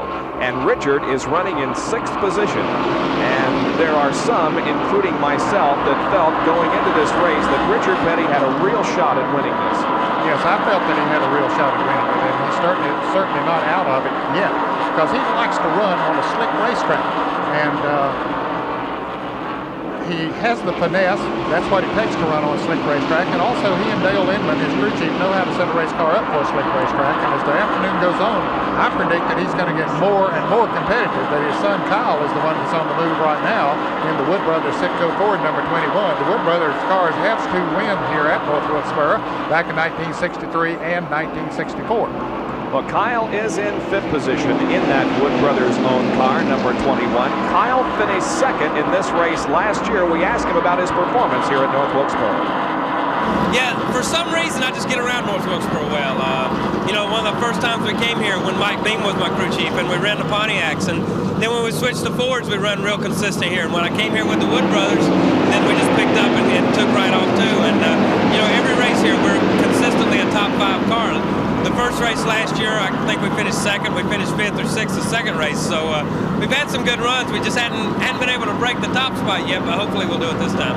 Kyle Petty comes into this race in 15th position in the Winston Cup point standings. Is currently 5th here in the First Union 400. The lead held by Dale Earnhardt. 2nd is Terry Labonte, and 3rd is Rusty Wallace. Those three have been running in first, second, and third just about all race long, trading positions, but nevertheless first, second, and third just about all the way so far. And Rusty Wallace is keeping the leaders in sight. And here comes Phil Parsons through the traffic in car number 55. He is in 9th position according to our calculations, or make that, yeah, he's in 9th. In 8th position is the 44 car of Sterling Marlin. Both of those drivers have had good runs here this afternoon, Bob, and are still very much in the thick of this battle. Parsons had been running ahead of Marlin before that last pit stop, and he wants to get back ahead again, but Sterling says, no, not this lap. Let's go to Pit Central and Larry Newber. Well, Bob, we've been following this Hoosier tire battle, of course, all year long, and the number 44 car has been one of the Hoosier mainstays of the 1988 season. He is not on Hoosier tires today, nor has he been all weekend. A lot of the cars, as Ned and Gary pointed out at the beginning of the race, began on Goodyears because they were the superior qualifying tire without question, and they switched to Hoosiers in the middle of the race, but Sterling did not. They have come with a brand new Goodyear tire, new technology for North Wilkesboro. It's the newest tire in terms of technological terms they've had this year. This is a really good battle on the racetrack. Phil Parsons has finally got himself positioned inside of Sterling Marlin, and Phil is going to take the position away, going into 8th spot. And there again, Ned, is the perfect example of where you have got to be and how you've got to position yourself to pass. He worked on him for 3 or 4 laps and finally got him set up, coming off of turn 2, got up beside of him, and then once you go into 3, if you're up beside of a guy, I mean, he's on his own out there on the outside. If he wants to go in there at that speed, okay, but he best back off as Sterling Marlin did. All right, here we see it again as it goes into turn 1. He gets a nose down alongside. Marlin moves up just a little bit, and he's able to get back in the accelerator. The 55 car of Phil Parsons turns, and that's very important for it to turn so you can get back in the accelerator. They go up the back straightaway side by side. When they go into turn 3, then he has the pass made. Well, that was a good example of a good way to pass on a short track. They don't do it like that on a big track, but here at Wilkesboro they can get away with that. Well, coming up on the halfway point, 197 laps will be completed this time around. Earnhardt is the leader, Labonte second, Wallace third, then Rudd and Petty. We're glad you could join us on this Sunday afternoon at North Wilkesboro, North Carolina Speedway for Winston Cup Racing. We have the lead held by Dale Earnhardt with now exactly 200 out of 400 laps completed. Earnhardt the leader, Terry Labonte running in second, and Rusty Wallace is in third. Relatively few caution periods in the first half of this race that has allowed some excellent competition out there. Yes, it has. In fact, that's usually the case here at North Wilkesboro. Unlike at Bristol last Sunday where you're subject to have a lot of caution flags, North Wilkesboro, I don't know, even though the track gets very slick, they just seem to tolerate it and go on and just don't have that many cautions. Now these 3 cars right here, 15 Brett Bodine, 5 Jeff Bodine, and 28 Davey Allison are all a lap down to the leaders, but they are battling for position 10th, 11th, and 12th. And there is the 6th place car, Richard Petty, right behind this group. Of course, Richard is on the lead lap. Boy, Jeff Bodine's been in traffic from the start of this race. He's got the scars all over his car, the dents and the tire marks, but he just seems like he's been in traffic all along. His car looked like it was running pretty well. He had that one accident with Bobby Allison and when Ken Schrader spun, but he still seems to be running pretty competitively.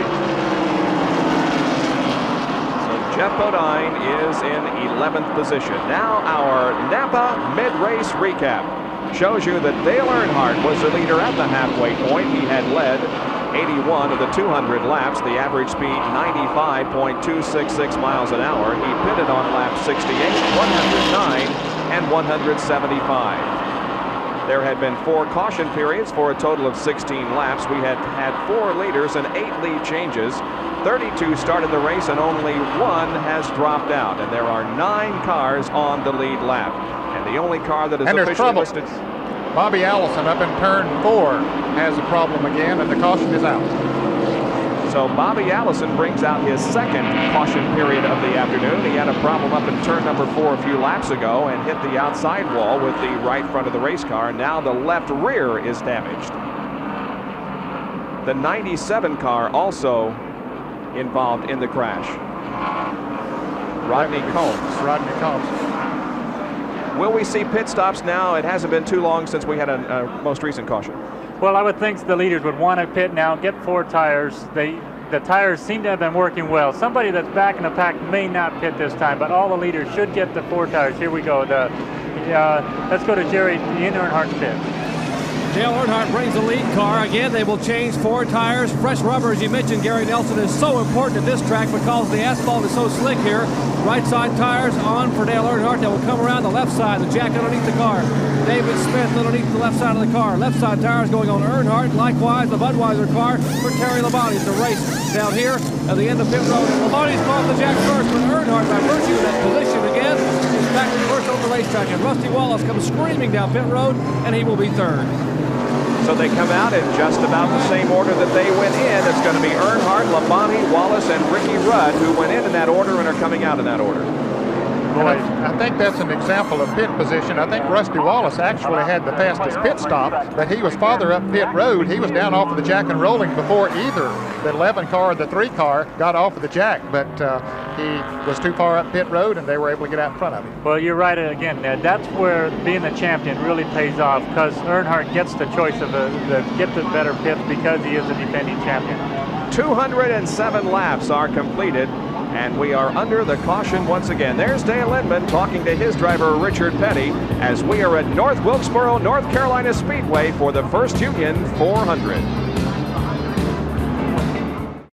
The green flag has just come out once again, and we are back to competition with Dale Earnhardt still leading Terry Labonte and Rusty Wallace.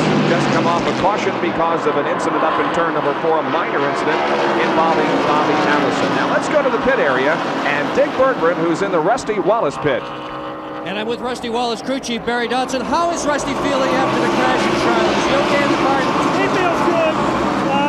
If he was sore, I don't think he'd tell us he's trying to win this race. We need to beat some people out of the pits to do that. We're working on that right now. Well, what's the problem? Why can't you beat him out, Barry? Well, we're pitting up here, and it's safer, and that's my main concern. We didn't want the guys to get hurt till they get a pit wall up here. We'll be up here. Up here is the middle of pit road as opposed to all the way down near turn 1 where Earnhardt is pitting. Before this race, Dale Inman told me the same thing. He said it's almost impossible to beat Earnhardt out of the pits when you're pitted all the way up here, but it is a better place to pit in terms of safety. Well, you're right about that. Barry Dodson's exactly right. In fact, he's taken the pit that I would always have chosen. And when I was a crew chief, that is the safest pit. You can get into your pit a lot better, but you do stand a chance of getting beat out of the pit by somebody down in the high-risk area where Dale Earnhardt is. Well, Gary, that safety issue is an interesting one because Bob and Ned and Jerry Punch and I both did a modified race here yesterday. There was a major crash at the beginning of the race, and cars after the crash skidded into that pit area down there where the Labonte and the Earnhardt crews are. So that is a significant issue. And we might mention that the winner of that modified race was the veteran Al Hill, who held off some of the younger drivers, Jay Hedgecock and Frank Fleming. That race will be on later. Watch your local listings for that Lowe's 150 NASCAR modified race that was held here at North Wilkesboro yesterday. Car number 44 and car number 33 are battling for position once again. That is for 6th. Richard Petty and Harry Gant. Petty has the inside line and maybe the advantage here as Harry swings way wide coming out of corner number 4. So Richard Petty moves to 6th. Richard Petty, Harry Gant, Ricky Rudd, Kyle Petty have all been laying back a little bit. They're all in the lead lap still and still contenders. You don't see them up there racing for the lead. They kind of have been keeping a little bit of a space around them for the later stages in the race. But as the leaders lap more cars, that puts them in a better position, especially when a caution flag comes out. They're not losing that much ground on the racetrack, but yet they move them every time a caution comes out. Another car or 2 has been lapped. Now we have only 9 cars in the lead lap, and that moves them a little closer up to the front after they've made pit stops, puts them in a better position to go for the win. So Harry Gant is dropping back just a little bit because he was racing with Petty a few laps ago, and now there have been 3 cars, make that 2 cars, that have been able to pass Harry and position themselves between Petty and Harry Gant. So we'll watch to see if there might be a problem with the Harry Gant car. And here is the number 15 car, the Bud Moore-owned Crisco Ford, driven by Brett Bodine, that Richard Petty will be trying to pass next. His last short track win came here at North Wilkesboro, and that was in 1981. in this race, the first Union Bank 400. You know, I remember that win when Richard won here in North Wilkesboro, but since then he's run so good that you're surprised he hasn't won since then. Go back to the lead meanwhile and find that the first 5 cars are actually running right together on the racetrack, or separated by only a few car lengths. Rusty Wallace is in third in number 27. Then Ricky Rudd in the all-green car, and right behind Rudd is the car running in fifth position, driven by Kyle Petty. And a little bit of smoke there from the Rusty Wallace car, but I don't think it indicates any problem. I don't believe so, Bob. You wonder if these guys, we've seen Ricky Rudd, he's been right up there in the top 5 all afternoon long. Of course, Rusty Wallace has been in third place most of the time, and Kyle Petty has been up in fifth place. Now, they're closest to the leaders that they have been in quite a while, but you wonder, are they going to just sit there and sort of ride for a while, or will they go on up there and try to make a move right now? Gary, what, from a crew chief standpoint, do you tell your driver, okay, it's time now to charge, we're past the halfway point? Well, you're right, Ned. You know, we've gone over halfway. There's been several cautions, more cautions than usual for North Wilkesboro. That means the guys that are most likely to cause cautions have already done that. There's a good chance we can go a long stretch here without a caution flag. You don't want to be too far back, just in case that last caution was the last one. So, do some of those drivers have something that we haven't seen? Namely Ricky Rudd and Kyle Petty and some of those guys that really have been fighting back in traffic for a long period of time, but this is the first time they've been sort of out in the clear with the leaders in sight. Well, we'll show you some of the other cars that are out there on the racetrack, not necessarily battling for position, but at least they are still out there in competition. We're watching the in car that we have in Dale Jarrett's car. He is shown as 3 laps down in 23rd position. Right behind him, the Kodak car, driven by Rick Wilson, who is many laps off the pace because of a problem in the very early going. Rick, of course, was the pole sitter at Bristol a week ago, but was off the qualifying pace here this weekend and has not been in a competitive situation during the event. Rick Wilson qualified here this weekend, as a matter of fact, for 28th spot.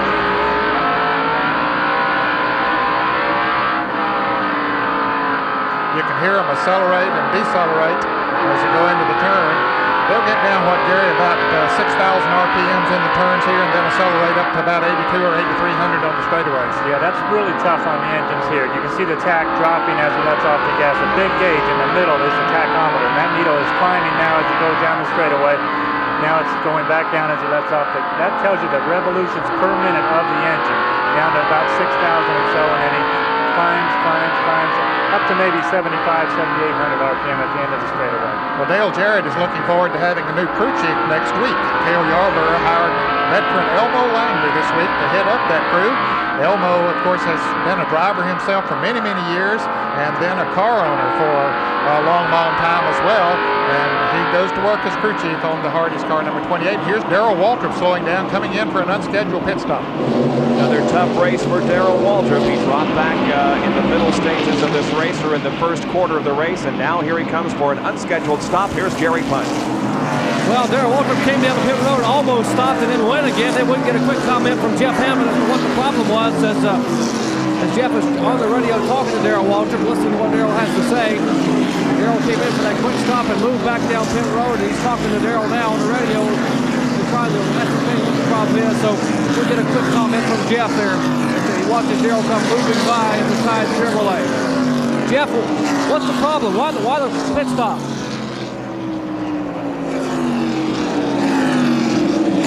Okay, something in the rear end snapped right about that time. Something in the ratchet. That's what he said. It felt like something in the ratchet turned loose, caught back, and the car kind of broke sideways with him. He thought he had a flat tire. So he said it felt okay right now, so I'm just kind of holding our breath. Well, they're holding their breath here in the tied pits. An unscheduled stop for Darrell Waltrip cost him a lot of time, but they're awfully concerned about the rear end of the car. Any speculation, Gary? Boy, that's a tough one. You know, Darrell obviously felt he had a problem, came in pit road, and then he felt like it corrected itself. Problems on the race car usually don't correct themselves. You know, mechanically, something usually breaks and it's broken. It doesn't fix itself. So we'll have to watch and see if Darrell continues to have problems later. 234 laps completed as the lead is held by the black GM Goodrich Chevrolet, driven by Dale Earnhardt. Labonte is second, Wallace is third, followed by Ricky Rudd and Kyle Petty. Petty's race cam inside the Dale Jarrett car shows the first and second position cars right ahead of him as they go into the third corner there. That's the black car driven by Dale Earnhardt. Behind him, Terry Labonte, first and second. And there is Richard Petty, who is running in sixth position. Let's go to Dick Berggren, who's with Dale Inman.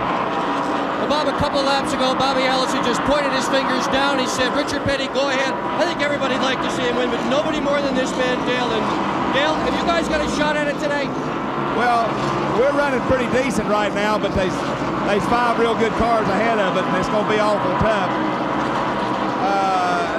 We're not helping him any in the pits. Our last pit stop wasn't very good, but we're still out there and we're still running. That's some of the things we haven't done this year, but we're hanging tough with the SDP car, and I know Richard's giving all he can get, so we'll just have to wait and see how it turns out. Well, if desire will do it, these guys surely have the desire. Another team with the desire is with Jerry Punch. Jerry? Well, you never know. This team is trying to win here. They're just sitting here awfully relaxed. Tim Brewer and the Budweiser team, they are very intent on what's happening. And Tim, what do you tell your young driver as far as strategy is concerned? Out there chasing one of the best, what do you say to him? Jerry, there's not a lot you can't tell a guy, you know. Our shop's only 8 miles down the road. We spent a lot of afternoons up here. He knows what he can do, what he's capable of doing. You know, you get in a gunfight with Earnhardt, you sit here, you try to beat him out of the pits. You know, we'd like to come out of the pits in front of him on this last pit stop. If not, Terry will have to take it to him, you know, in the last few laps. And those two guys, they know what they're holding, you know, they'll settle that. We'll have nothing to do with it. What did Junior Johnson say to you a few laps ago? Junior came over to you and said something, and you both laughed, and then he climbed back up on his perch. What did he say? Just come to joke. Tim Brewer, finish. Okay, we'll let it go at that. Well, the leaders are working through traffic once again, and the Iceman, Terry Labonte, still behind Dale Earnhardt as they pass Benny Parsons. Here is the real battle on the racetrack for third. That's Rusty Wallace in number 27, and right behind him is the 26 car driven by Ricky Rudd. And Rudd has certainly driven a nice race to this point. He's been in the top 5 just about all afternoon long.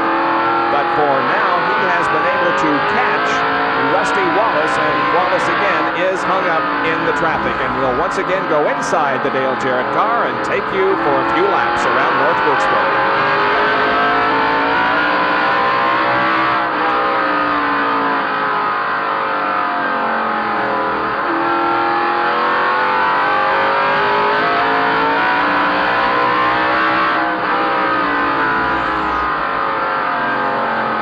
Let's take a look at his foot action as he goes around this 5/8 mile track. He's coming off of number 4 now, of course, wide open.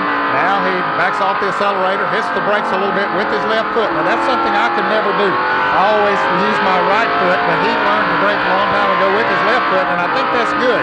You can see that happening, and I think next week at North Wilkesboro will be even more important than it is here.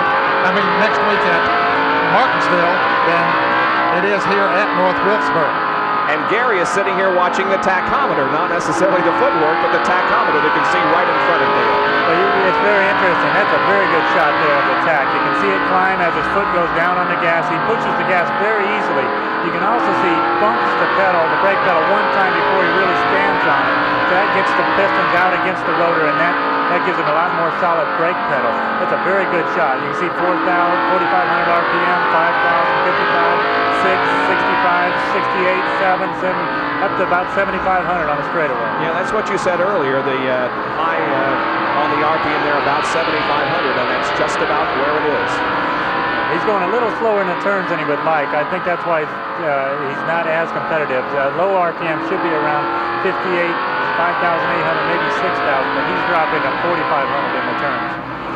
All right, so now Bill Elliott has moved between the leader Dale Earnhardt and second place Terry Labonte. Larry? Well, Bob and Ned and Gary, I'll tell you, I feel like I've gone back in time about 5 years. You know, all year this year we've been talking about those new young Turks. I referred to them as the beginning of the season, or beginning of this broadcast. Ken Schrader running up to the front. Mark Martin running up to the front. People whose names are not traditionally associated with winning names at Winston Cup Racing. But here at North Wilkesboro today, the names that historically have been from the geographically desirable areas for stock car racing. The Carolinas and the Deep South are leading this event.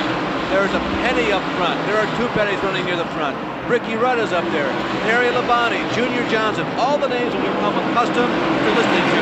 Why, there is even a Jarrett running prominently in today's race.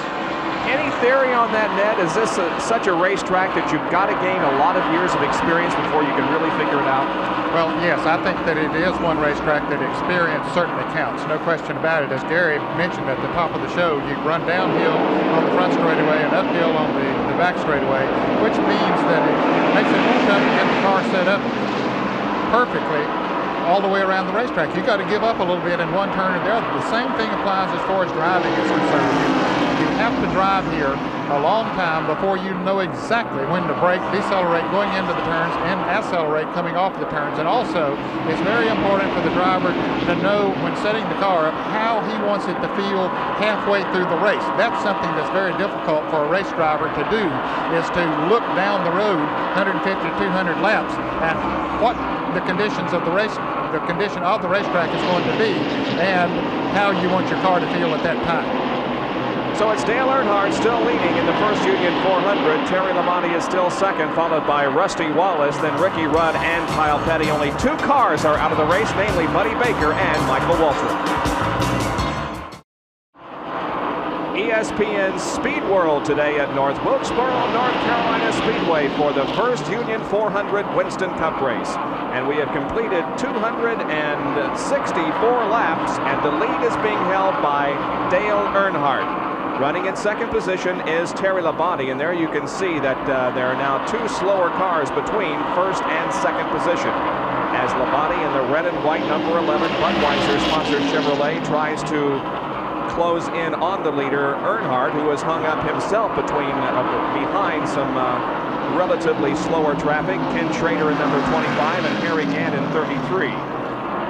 And so Schrader moves down and gives Earnhardt some running room out there. Gant made an unscheduled pit stop a little while ago, and so he is about to go 2 laps down in my calculation. But this battle between Schrader and Harry Gant is for position. They're both a lap down and battling for 13th.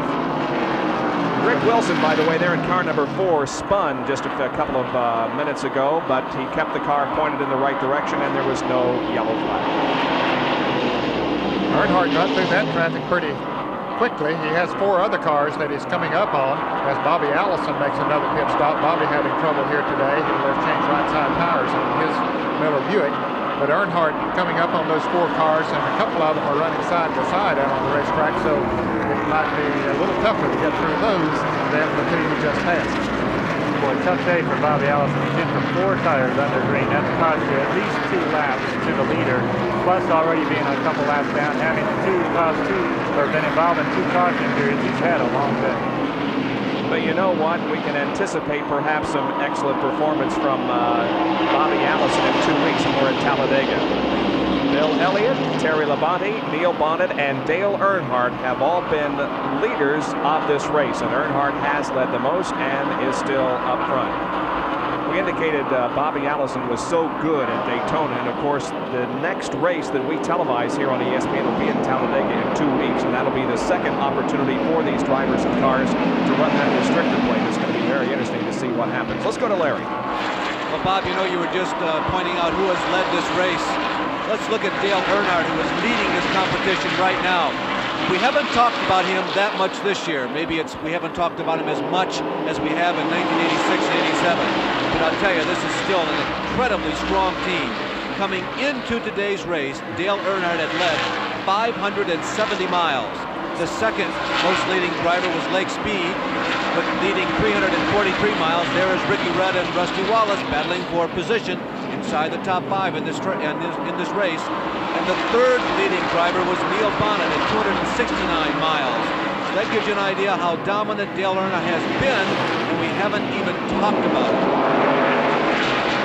Well, he certainly has put on a strong performance so far, but you know, so too have these drivers, and we perhaps slanted our coverage a little bit toward Rusty Wallace, but I'll tell you, Ricky Rudd is right in there, and the Kenny Bernstein-owned Larry McReynolds wrenched Quaker State Buick. He has been running very well all race long.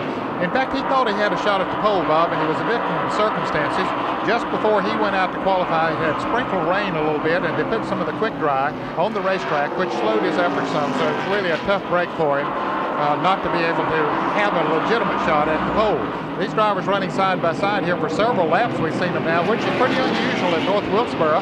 But now Ricky gets pinched in behind the car 4, but he's not going to stay back there too long. That car's working well down on the inside of the racetrack. We thought that Buddy Baker was going to pull back out onto the racetrack, but instead he just positioned the car behind the trailer, and there was a crew member driving it, so Buddy Baker will not be able to get back in the race. The attrition as Ricky Rudd goes into third position. The attrition has been just phenomenal here this afternoon. Only Michael Waltrip and Buddy Baker have dropped out of this race, and we have some cars now making pit stops as we continue to watch Ricky Rudd, who has moved that car into third, and there's Rusty Wallace, who is now fourth. Well, here's a guy we like to watch race a whole lot. He used to be one of our colleagues on pit road here. Benny Parsons in for his pit stop, and behind him, Sterling Marlin. Oh, they just got out. You saw that the crew member almost got tagged. Very close. Benny Parsons was shown 2 laps down in 17th before he made that pit stop, so Benny is certainly not into contention to win this race, but we look forward to the day where he can be as competitive as he was earlier this year in Atlanta, and he has pulled out right ahead of the leader, Dale Earnhardt. Now, with new tires on, it'll be interesting to see if they move around him, because he only has right side tires, but boy, that can really help you on this racetrack. And we go back down and take a replay of the Benny Parsons pit stop, and here's how close it was. Okay, there's Benny. He's finished, and Sterling Marlin comes out of the pit at the same time, and one of Benny's crews very alert and jumped out of the way. Yeah, you know, it looks close on those deals, but the drivers are professionals, and the crew members know that that's happening. The driver might miss you by a few inches, but he almost always, he always will miss you. So here at North Wilkesboro, the race continues, and we have completed now 283 laps. The race is moving along very quickly because we have had no long caution periods. That has allowed the race to move along quickly and keep the average speed at about 95 miles an hour. Here are the top 10. It is Earnhardt, followed by Terry Labonte, Ricky Rudd, Rusty Wallace, and Kyle Petty. Here at the First Union 400, Chevrolet has won the last 4 of 5 races, and a Chevy is in the lead, and a Chevy is running second in this race. Dale Earnhardt, there he is in the lead, and there is the second place Junior Johnson prepared car, driven by Terry Labonte. Ricky Rudd in a Buick is running third, and Rusty Wallace's Pontiac is running fourth, and the Ford of Kyle Petty is in fifth position. Once again, we're seeing these long green periods, and we're going to also, we anticipate, have some green pit stops here coming up. We've already seen Sterling Marlin, for instance, and Neil Bonnet come in for their stop. Well, it really becomes a time to gamble as a crew chief, especially if you're not the leader. You know, if you're a third, fourth place car, say Ricky Rudd, Rusty Wallace, even Kyle Petty, they've got to decide, are we losing too much time with our tires, or should we stop and get fresh tires, or should we stay out there until we need fuel, then stop and get fuel and gas at the same time? A lot of times it's really a gamble. If you stop and get those fresh tires, you're picking up time on the leader because he's out there with his older tires, but you're taking a risk. If the caution comes out, you could be a lap down real quick. As soon as you stop for tires here, you go 1 lap down, and you get it back when the leader stops, if the leader stops before a caution comes out. Gary, I'm a little surprised that we've seen a few people come in already. We're about lap 280 that they came in. They should be able to make it, but wouldn't it have been a little more safe to maybe pad this up to about lap 290, then you can go the distance? Well, Larry, you got to think a guy's got real problems to stop after only 80 laps here. They can go 185 or so with the fuel, but they must have some major chassis problems. They want to get in and get some adjustments made to stop that early under a green flag stretch. Now, Richard Petty did make a pit stop while we were away on the commercial break. Sterling Marlin had stopped. He came out behind Earnhardt, had passed him, but now they're passing him back as Sterling's tires gets heated up. He doesn't have the speed and the traction that he had when he had the new tires on. Well, we have seen several of the drivers start on one brand of tire and switch to another. And there are many, many drivers who, of course, have not signed a contract with any tire company and can do that. What are Dale Earnhardt's feelings on Goodyear and Hoosier? We signed a deal with Goodyear the first season to stay with them all year. And, you know, they've got a good tire. And if they have a problem somewhere, they work on it and get it worked out. They've got a lot of technology behind their product and a lot of years of experience. You know, they've been racing on a safe tire for the last several years because they haven't had any competition. And the last couple of races, they show they can build a competitive tire and be competitive. So, you know, we don't think we're going anywhere. So those are Dale Earnhardt's feelings on the Hoosier and Goodyear war. Let's go to Pit Central and Larry Newber, who has a comment on this situation involving the tire companies that we first saw in Grand National competition and this year in Winston Cup. Well, Bob, when the season began, the Hoosier tire had a much wider profile. It was a lower tire. You can see now that the height is just about the same. This is the new Goodyear. You can see now here at North Wilkesboro, the Goodyear has the advantage in terms of the width. The tire is about 3/4 of an inch wider, and Morgan Shepherd was telling me that gives the drivers about 4 more inches to work with, and they can do a lot on it. The tire is also brand new technology. I mean completely new, from science and Draftsman paper on up, for the first time in 1988. This is a brand new carcass. The Goodyears we've been using up till now, Jeff Bodine called them Band-Aids, but not this. This is the latest in technology you can get, and it seems to be very fast, at least here at North Wilkesboro, and working very well in the race, something that the Goodyear tires have been at a disadvantage of up till now. All right, thank you, Larry. One of the fastest race cars on the track at the moment is Richard Petty, who came in and changed and got some new Goodyears on that car, and he is just passing everybody. Yeah, the car is working very well, and you see that here at North Wilkesboro. In fact, Gary, I guess it'll make close to a second a lap difference in your lap speed. Well, you're right. You lose, the stop Richard Petty made was for 2 tires under green. You'll lose approximately 30 to 32 seconds from where you were on the racetrack. You pull out on the racetrack 32 seconds farther back. That's over a lap behind. So it'll take, if you could get a second a lap on the leader, it would only take 32 laps to make up for that lost time. It's hard to do that for 32 laps in a row. You'll get a second a lap for 10, maybe 15 laps, and then it starts dropping off half a second, 1/4 second, then back down to where you were. So it's a gamble, and it's definitely something you look at with the stopwatch. Here's Richard Petty, 21.4 seconds. The leaders are up and around 21.70. Let's see what they do. Well, that's only about 105 miles an hour, 105.140, so it's considerably slower than, of course, the cars qualified at, but the racetrack is a lot slicker than they qualified at also. Yeah, and those tires are a lot hotter as well. Earnhardt still leads. We were going to get a lap time on him to see just how fast he is running. He's having to look in his rearview mirror and sees that Budweiser Chevrolet of Terry Labonte there just every lap. Not much difference in those 2 cars. They're pretty evenly matched here today. Yeah, you know, at this point in the race, with about 100 laps to go, a little less than 197 laps to go, as a matter of fact, it would seem that these two have the race in hand because they've stayed together all race long, and they put about a full straightaway distance between themselves and 3rd place. As to which one of these guys is going to come out on top, well, that's the question that we'll have to answer in 97 more laps. Boy, they're really racing. Dale Earnhardt looks like his tires are giving up. He's been sliding a lot more recently than he had been earlier. His car is definitely a handful for him to drive. He's going right out to the wall coming on a straightaway. Terry Labonte is putting the pressure on definitely now.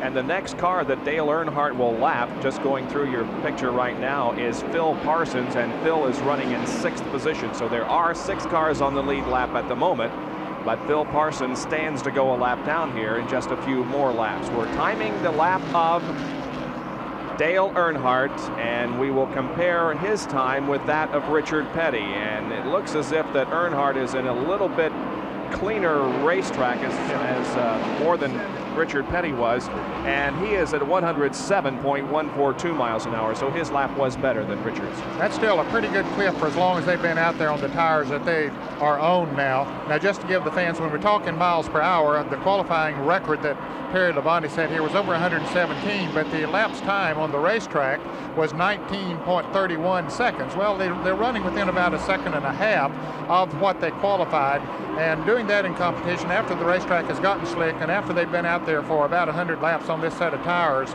that's still a good speed to be running. Very good. I'm impressed at how quick Earnhardt is running, and also bringing Terry Labonte right along with them. That was a heck of a good lap for this long into the tires and the fuel. Well, we saw Phil Parsons go a lap down to Dale Earnhardt. Now Terry Labonte begins to move around him on the outside.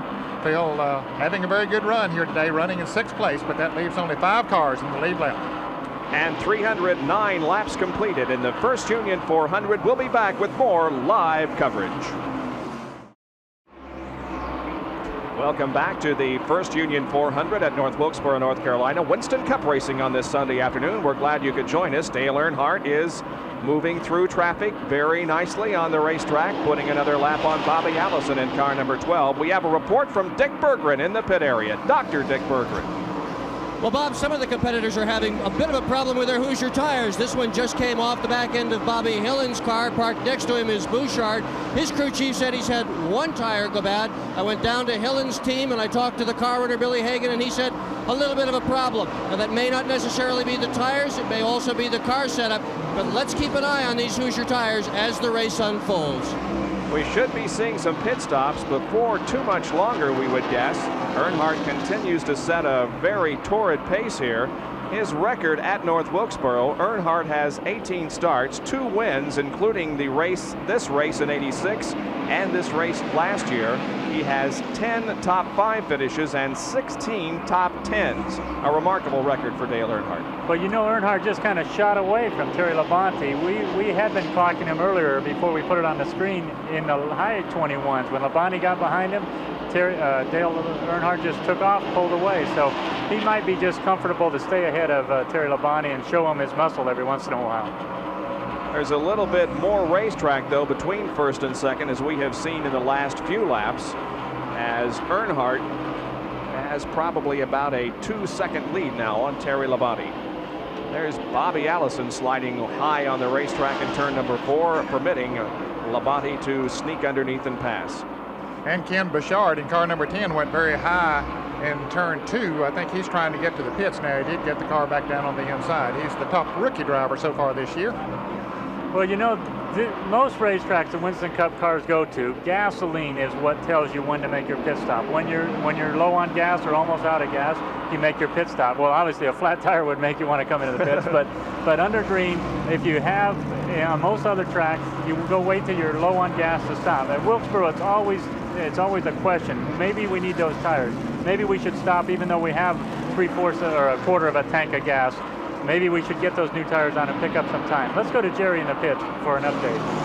Well, Dale Earnhardt last pitted on lap 208. Of course, he figured they could run about 140 to 141 laps under green. That would give them about 88 or 89 miles of fuel. Now, by calculating that out, they're going to pit on lap 350. That will give them 50 laps to go. They will not need an entire 2 cans of fuel, probably only 1 can, not even an entire can, will get them to the checkered flag. So Earnhardt pitting about 30 laps from now, around lap 350.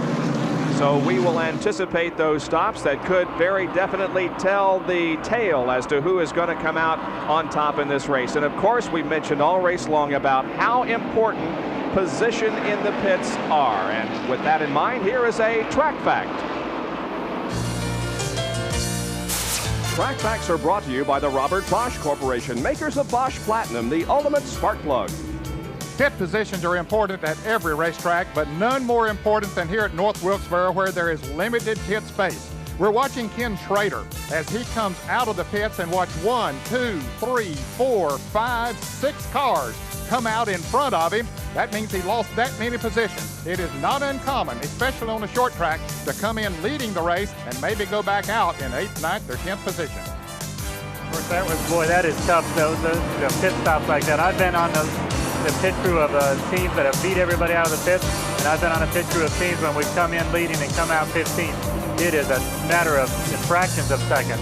It's much more fun to be on the crew that goes in first and comes out first. Right, Gary. We'll be back with more from North Wilkesboro, North Carolina. Barry Dodson crew on the Kodiak Pontiac, driven by Rusty Wallace, has completed a tire change and fuel up, and Rusty Wallace goes back into the race, but he did lose a lap. It doesn't mean very much if the other leaders have to come in under green.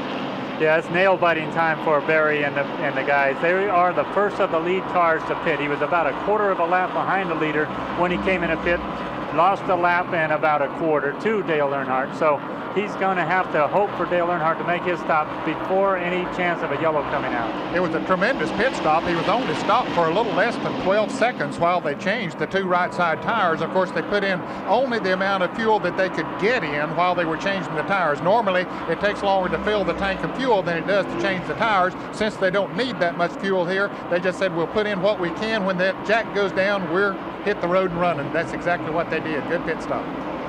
So he felt like he needed the tires to gain that extra ground. If no cautions come out, Rusty Wallace should be running quicker than Dale Earnhardt for this next stretch. When Earnhardt makes his pit stop, we'll have to see if that gamble puts Rusty Wallace in the lead when Dale Earnhardt does come out of the pits. Earnhardt has been able to pass Darrell Waltrip here in the Tide machine, but still Terry Labonte has been unable to pass either Davey Allison or Darrell Waltrip. They are between Earnhardt and Labonte. Lake Speed comes in for a pit stop as we continue to watch the action on the racetrack. Once again, there are 4 cars on the lead lap with Ricky Rudd and Kyle Petty, the other 2 besides Earnhardt and Labonte. A lap down in 5th is Rusty Wallace. 6th place belongs to the number 28 car driven by Davey Allison. Then Richard Petty is in 7th. 8th is Jeff Bodine. 9th is Bill Elliott. And in 10th is Ken Schrader. We're back inside the Dale Jarrett car as Dale Earnhardt is alongside. And Dale Jarrett goes another lap down to Dale Earnhardt. He just simply couldn't get the chassis working on that car. He's run well, but not nearly as well as Dale Earnhardt and Terry Labonte. Yeah, it's in the turns that Dale Jarrett has the problem. He can't quite get the grip in the turns that the other cars are getting. You can see Dale Earnhardt's car slip a little bit as he went through the turn, but he's still leading the race. So now Labonte seems to be gaining on Dale Earnhardt a little bit. Maybe we'll see Earnhardt coming in the pits in the next few laps. Well, right behind Dale Jarrett comes Terry Labonte, and Dale Jarrett is up beside of Darrell Waltrip trying to get around him, and so Labonte doesn't have anywhere to go. He's kind of boxed in here, and while all of that is happening, Dale Earnhardt has clear racetrack ahead of him. So Earnhardt is getting an advantage right here as Labonte is held up in the slower traffic. Well, Dale Jarrett did back off. He saw what was coming and let Labonte have the room on the outside and gave him the room he needed to move around. There are still 4 cars between Earnhardt and Labonte now that Terry is going to have to move through. That number 68 car is driven by Derek Cope. And Davey Allison, of course, is there alongside Derek Cope on the high side of the racetrack. Now Labonte disposes of Bobby Hillen Jr. Let's go to the pit area once again. I'm with Larry McReynolds. He's Ricky Rudd's crew chief. Larry, how long can you go before you need to pit? It'll be about 10 more laps, Dick. I wish we could get a caution where we could get 4 tires on there because we really ain't got the stagger we like for 2 tires, but we're just going to have to live with it. Is the car loose or are you pushing? What is your problem? No, this is the best the car's been all day right now, but like I say, I wish we could get 4 tires on there. Well, these guys have been running around matching up tires, looking at tires, trying to get just the right set. This would be the last pit stop for them. Now look at Rusty Wallace. Remember, he's on fresh tires, and those 2 drivers, Rusty Wallace and Ricky Rudd, have been running together like that just about all race long now. Rusty is a lap down because of the pit stop, but it's obvious that those tires, new tires, are working for him. Yeah, he's picked up about a quarter of a lap on Dale Earnhardt, who is leading the race. And, of course, as you saw, just moved around Ricky Rudd. He was about a quarter of a lap behind him when he came out of the pits, although he is a lap down. But the new tires really do make a difference. So that tells you Rusty Wallace came into pits a quarter of a lap behind Earnhardt. He's made up that ground. If they have equal pit stops, Earnhardt will end up giving the lead to Rusty Wallace. Now, the only way that will help Rusty Wallace, though, if it goes green the rest of the way, it won't make any difference, Gary. But if there is a caution then after they've made their green flag pit stops, that's where it would help him. Exactly. So we anticipate pit stops now somewhere around 10 to 15 laps from right here. It appears as if Dale Earnhardt, however, may be indicating a pit stop next time by. So we're going to stay here. We're going to go to commercial and set up for these pit stops, but Earnhardt may be on his way to the pit right now. We'll watch the car come off of corner number 4. He stays out onto the racetrack, will not come in this time, but the Richard Childress crew is waiting on him. Yeah, it looks like he's slowing down a little. There's Ken Schrader in car number 25. Look at Dale's signal to the drivers behind him. He's waving to them that he's coming into the pits. We see Dale Jarrett coming up on the round. He just wanted to know that he was coming into the pits. Now let's go to Jerry Punch, who's right there. Well, the Goodrich crew standing by for Dale Earnhardt. We'll put the watch on the Earnhardt stop. Remember, last year in September, it was a critical stop by Labonte that won the race. And crew going to work on the right side of the car. Kurt Schilberding has the right side, right front tire on. Labonte now, the upper part of the screen, watching Terry Labonte going to turn 3. Earnhardt down and away. Great pit stop. All 12 seconds flat for Earnhardt out of turn 4. Terry Labonte has not even come by yet. Poetry in motion when you watch the Richard Childress, Kirk Shelmerdine crew work on that Dale Earnhardt car. They are good, no question about it. Well, I'll tell you, they really have turned in some pit work here this afternoon, as they do just about every race. And here now is Terry Labonte, this fellow who had taken over the lead. Let's go back to Jerry Punch. Well, it's a matter of pride for Tim Brewer and the Budweiser crew now. They got to beat 12 seconds to get their driver a chance to win it, and they're going to hustle right now. Right front tire going up from Brewer. Pete Wright has the jack beneath the car. Mike Hill, the right rear tire. They've added 1 can of fuel, second can of fuel in, down and away, and I tell you, that's awfully close. Here is Earnhardt coming down and running the front stretch. Good pit stop for Terry Labonte. Ricky Rudd is the leader, and Darrell Waltrip is into the wall in turn number 2. I don't know whether it's going to bring out a caution or not. He just went up and bumped it, almost stopped, but did not, kept the car running, and boy, is that a break for several of the drivers who had not made pit stops. Yeah, no yellow flag. Boy, close one there. Ricky Rudd inherited the lead when Dale Earnhardt and Terry Labonte made their pit stops. Now he's still the leader. We're hoping for that caution, but it's not coming. He's going to be making his pit stop soon. There you can see the right front on the Tide machine with Darrell Waltrip is completely flat. We go back to Jerry Punch. The Tide Chevrolet comes to a halt. They have to pick the car up to get the jack under it. Finally, they get the jack under the car, and it looks like there will be a long pit stop for Darrell Waltrip. Let's go up pit road to Dick Bergman. Dick? The leader is in the pits. Ricky Rudd trying to change tires as Earnhardt goes by. This is a 2-tire change. They thought they were going to get 4. They did not. A good pit stop for Rudd.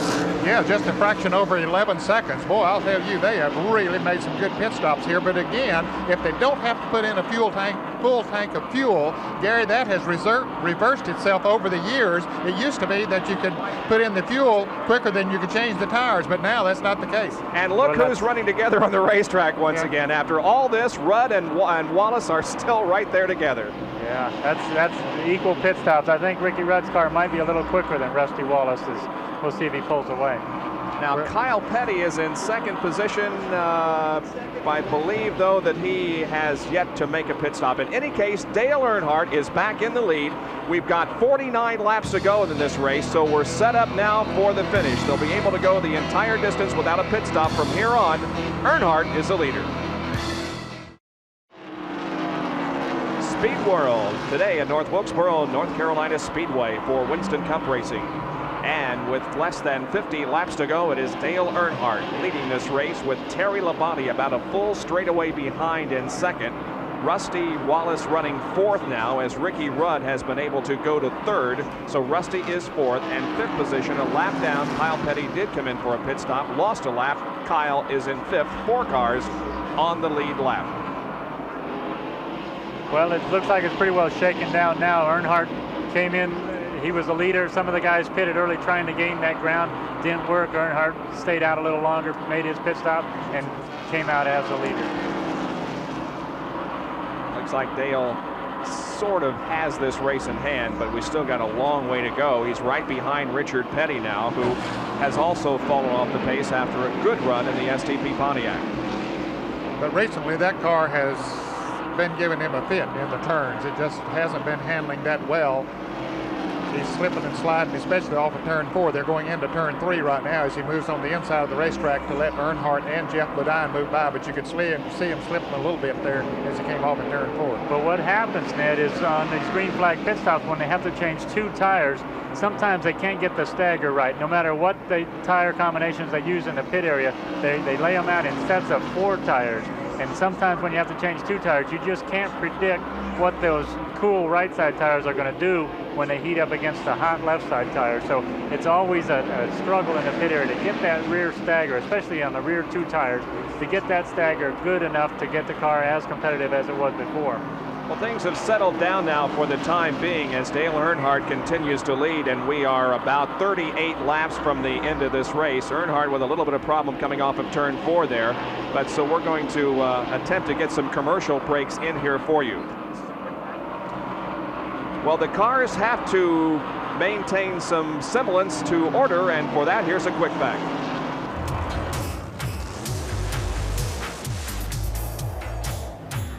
Quick Facts are brought to you by Quaker State Motor Oil. The big Q stands for quality, always has, always will. These are the templates that are used to measure every Winston Cup car at every NASCAR track.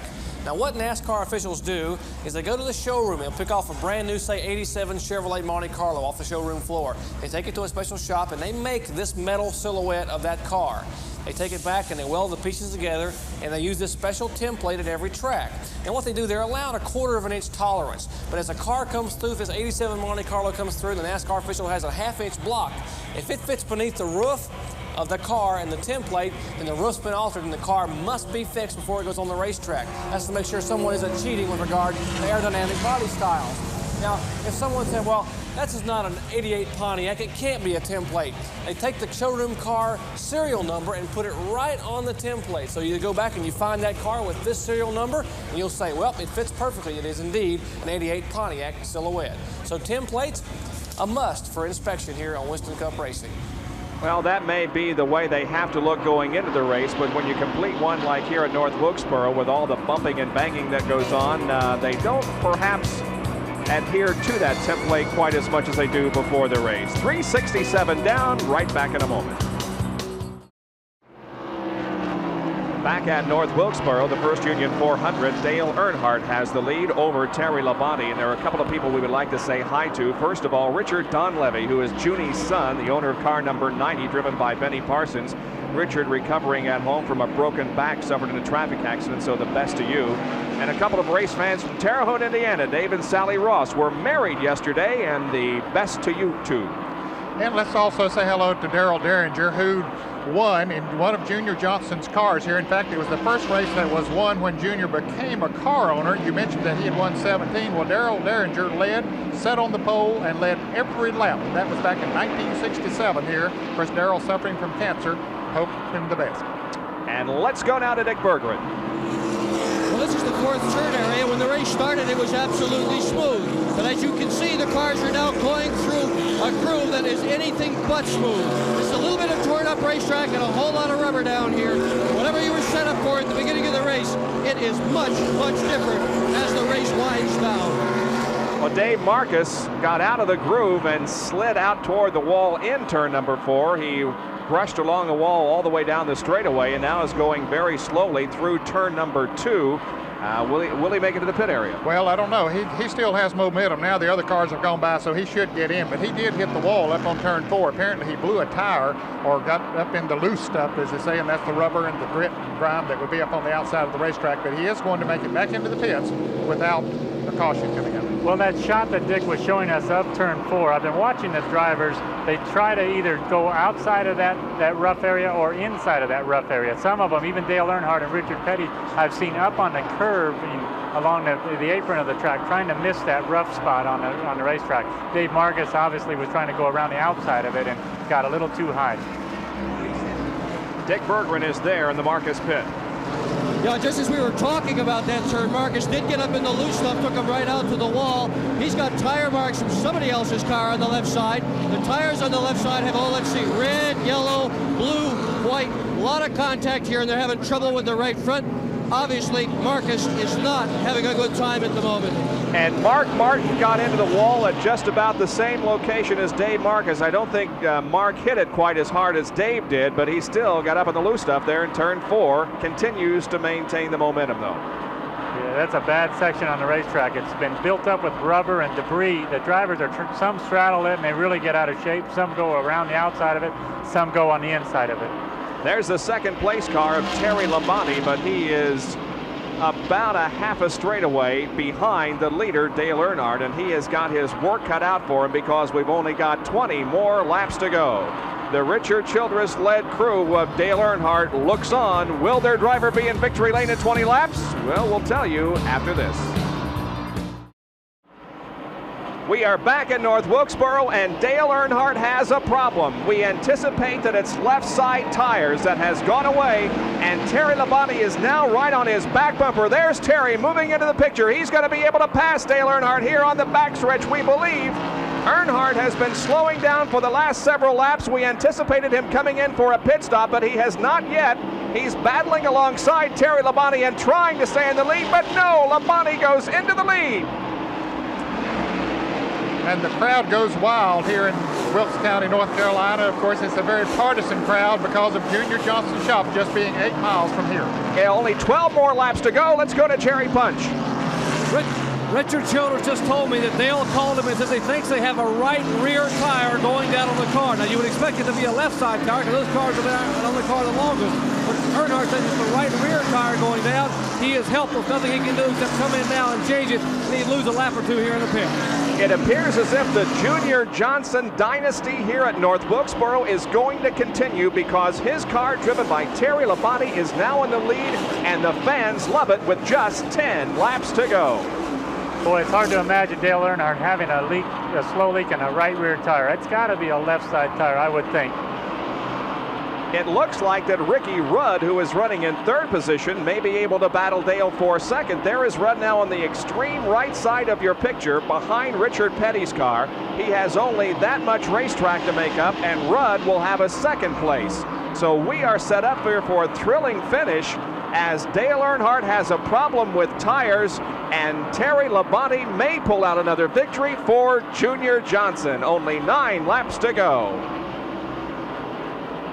Boy, tough break for Earnhardt. He was just kind of coasting up there in the lead, and all of a sudden, 15 laps to go, he starts slowing down.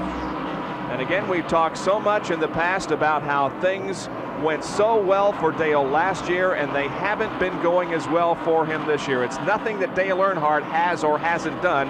He just isn't getting the breaks like he did last year. And now Rudd is right behind him, trying to take over 2nd position. We'll watch the battle for 2nd here as Terry Labonte is in the lead. Ricky Rudd in the green car number 26 looking for 2nd position. Dave Marcus to the inside of Dale Earnhardt and Rudd. Now Rudd will look high going through turns number 3 and 4. Remember, turn 4 is very slick with some rubber buildup off of corner number 4, and Rudd has 2nd position. Earnhardt gave him the running room that he needed. That was a very gentlemanly thing for him to do. He knew that he wasn't going to be able to hold him off for the rest of the race. He also knows there are only 3 cars in the lead lap, and so he says, why do I need to take an extra chance here? He's running faster than me. He's going to get by me. Go ahead and let him move on by, and let's see if I can ride this thing out these last 5 laps and get me at least a 3rd place finish. But one more that we need to think about is Rusty Wallace. He's got a long way to go to catch Earnhardt, but he could take that 3rd place position away from Earnhardt if Earnhardt slows down anymore. Dale Earnhardt had led 265 laps of this race when the problem occurred that dropped him from 1st to now 3rd position. There is Labonte with just a few more laps to go. He has 3.5 more circuits of this 5/8 mile racetrack here in North Wilkesboro to go, and he'll chalk up a victory. Darrell Walter, one of the smartest drivers in racing, knows that the cameras are on Terry Labonte, so he says, why don't I get a little camera time here for my sponsor, Tide, as he moves around Terry Labonte. Labonte's best finish so far this year has been a 4th at Atlanta. He was 5th at Daytona and 9th at Richmond for his top 10 finishes. This will be his 8th Winston Cup win if he can hold on here for just a couple of more laps. And the last one, of course, came last October, the latter part of September last fall here at the North Wilkesboro Speedway in the Holly Barnes 400. Boy, it's amazing that Earnhardt, if he has a tire problem, can stay out there that long. It's got to be a left side tire with a very slow lead. And the white flag comes out for Terry Labonte. Terry Labonte, originally from Corpus Christi, Texas, now from Archdale, North Carolina, is on the last lap of this First Union 400. Down the backstretch, Labonte in the Budweiser Chevrolet, prepared by Junior Johnson, whose place is just down the road. Labonte off of corner number 4. The checkered flag drops, and Terry Labonte wins his 8th Winston Cup race of his career. Second place is going to go to Ricky Rudd. There's Earnhardt third and Rusty Wallace fourth, and Earnhardt just beat Wallace to the checkered flag for the third place finish. Let's go to Jerry Punch. Well, legendary Junior Johnson, you did it again, big guy. Win number 18 here at Wilkesboro. Congratulations. Thank you. We'd tickle to death. I don't think we'd ever won if Earnhardt hadn't had some sort of trouble, but you know, we stayed with him all day to right there at the end, and for some reason he got a little jump on us in the pits coming in or going out one of the two, because we had a real good stop. So we just tickled to win. We're sorry he had problems. Now this big guy will make that coveted walk up to victory lane as he goes to all the hometown fans here in the background on their feet celebrating the favorites win here. Terry Labonte and Junior Johnson at Wilkesboro. Junior Johnson, another win. Terry Labonte, the driver this time. Well, he's not in victory lane. He's at the gas pumps, but nevertheless, here is Dick Berggren with the winner, Terry Labonte. And Bob, one of the very first people over to talk to Terry Labonte here was Dale Earnhardt. What did he have to say to you, Terry? Well, it's kind of funny. I guess it was Friday. We were in the back of his truck, and we were talking about luck in racing, and today he had some tough luck. You know, that was just some bad luck, on his part, and I believe he had me beat. You know, we were catching him just a little bit there, but we didn't have enough time to catch him and get by him. But,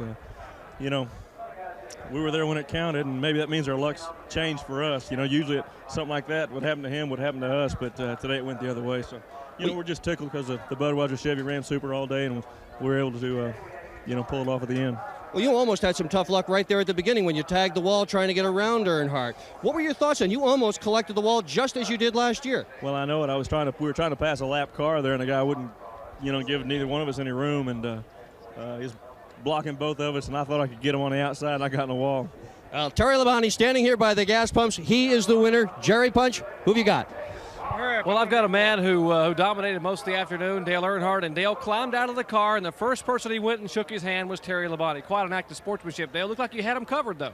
Well, it was a good race, We got penalized there at the first for NASCAR says for pulling out of line, but I didn't pass any cars, but made us work for it. We came back up, and Richard and the guys kept a good combination on the tires, and good Lord give us a safe race. So we had pretty much of just a good ride there. But the right rear started going down about 15 laps to go, and I felt it, and I knew there was a tire going down. I didn't want to say nothing. I held it as long as I could, and I told Richard, I said, I got a tire going down. He said, you got to watch us show it. So, we just had to ride it out. Lucky to finish third, and the guys did a good job. We'll get them notched a few points, so we'll be all right.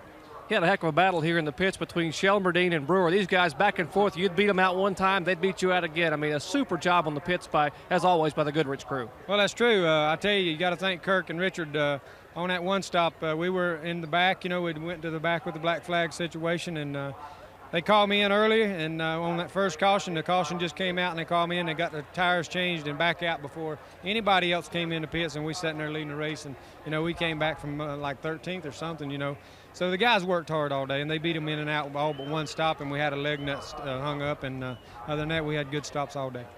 Dale Earnhardt will not win it at Wilkesboro today, but he is a champion. He climbs out of the car and goes and shakes Terry Labonte's hand, congratulating the winner of the First Union 400. Back at North Wilkesboro, the First Union 400 Winston Cup race has been won by Terry Labonte. Second place went to Dale Earnhardt. Third was Ricky Rudd. Fourth, Rusty Wallace. Here's Jerry. Well, Rusty gave the Kodiak Pontiac quite a ride. Rusty, that green flag pit stop in one set of tires did you in. Yeah, it really did. We had a set of tires that just staggered, didn't do right on them. They kind of went away on me. And it just so happened that set of tires was the time that we had to run for a long time on a green flag. And run along in a green flag when we pitted early because we thought we were having bad fuel mileage. And by pitting early in that set of tires, it really put us down. We finished fourth, and that's 2 top 5s right in a row in a couple seconds and stuff. If we can keep that up, we can win this championship, and that's what we're after. How are you physically? They had to help you out of the car after slamming the wall at Charlotte earlier in the week. You okay? Nobody had to help me out of the car. You know, I just wrecked at Charlotte and got hurt a little bit right there, but that went away in about 1 day. Had a bad blister from Bristol and got blistered again on top of that blister, so I just can't seem to keep these darn blisters away. But I want to commend the crew for a great job, and Kodiak, AC, Mobile One, all the guys, a great bunch of people. Thank you. Well, Rusty Wallace, good run finishing fourth. Let's go to Dick Berggren. I'm with the second place finisher, Ricky Rudd. Best finish with his team so far. Well, Dick, actually we ran second at Richmond earlier in the year, but this is the first time that we run up front all day long. You know, the Quaker State Buick ran right up there all day. We'd like to have seen it a 500-lap race. We felt like maybe we had a shot at winning. We were set up for a longer race today, but, you know, this is almost like a win to us. The team's really coming together. And, you know, another thing, maybe it's been overlooked today, Goodyear has really done an outstanding job with these tires we had today. I think that's one reason it was such a safe race. Everybody was able to run real fast, and the cars were underneath of all the drivers all day. Really got good traction and didn't have any blister problems. So, you know, I like to say a lot of this goes to Goodyear today, all the competitors. Good run for Ricky Rudd today. Bob Jenkins? Terry Labonte is in victory lane here at North Wilkesboro, but the points are really shaken up after the finish here this afternoon. Dale Earnhardt maintains the lead, but only by 53 over now Rusty Wallace, who is second in points. Bill Elliott is third. Sterling Marlin, who was second going into this race, falls to fourth, and Neil Bunnett comes out fifth in the Winston Cup points. Let's go to Larry Nuber in Pit Central. Bob, that's a big difference from before this race started. There were like 12 teams that were within 120 points, so Earnhardt looks like he's on another championship drive. Here is the unofficial order of the top 10. Lots of familiar names: Labonte, Rudd, Earnhardt, Wallace, Kyle Petty, Richard Petty, Davey Allison, Jeff Bodine, and Elliott. I've indented Phil Parsons here because he is the only one among the top 10 finishers who does not have a career win. That is a dramatic difference from what we've seen so far in Winston Cup racing. Teams on Hoosier tires? None today here at North Wilkesboro. And one other point I think we have to make is the attrition rate here, Ned.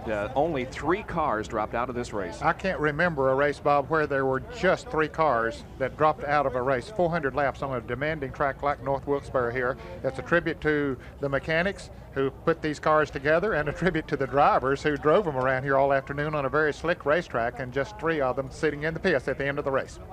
Well, it's, you know, you guys, the thing that really amazes me about this race is the things that Earnhardt has had to overcome. Being black flag, going to the back, then all of a sudden he's the leader after a gamble in the pits. Then when 15 laps to go, he started slowing down. Any driver with a right rear tire going down is usually right in the pits right away. That is the primary tire on a race car, especially on a short track, that right rear. Earnhardt hung out there for 15 laps with that tire going down. That's why we speculated that it was a left rear, because I don't think there's any other driver that would stay out there that long with that kind of a problem.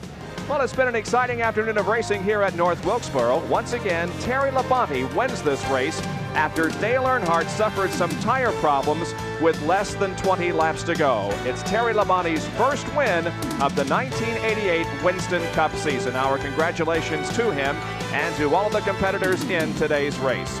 We'll see you on Speed Week at 7:30 on Thursday night, and we'll see you 2 weeks from today at Talladega. For now, this is Bob Jenkins. Thanks for joining us. So long, everyone.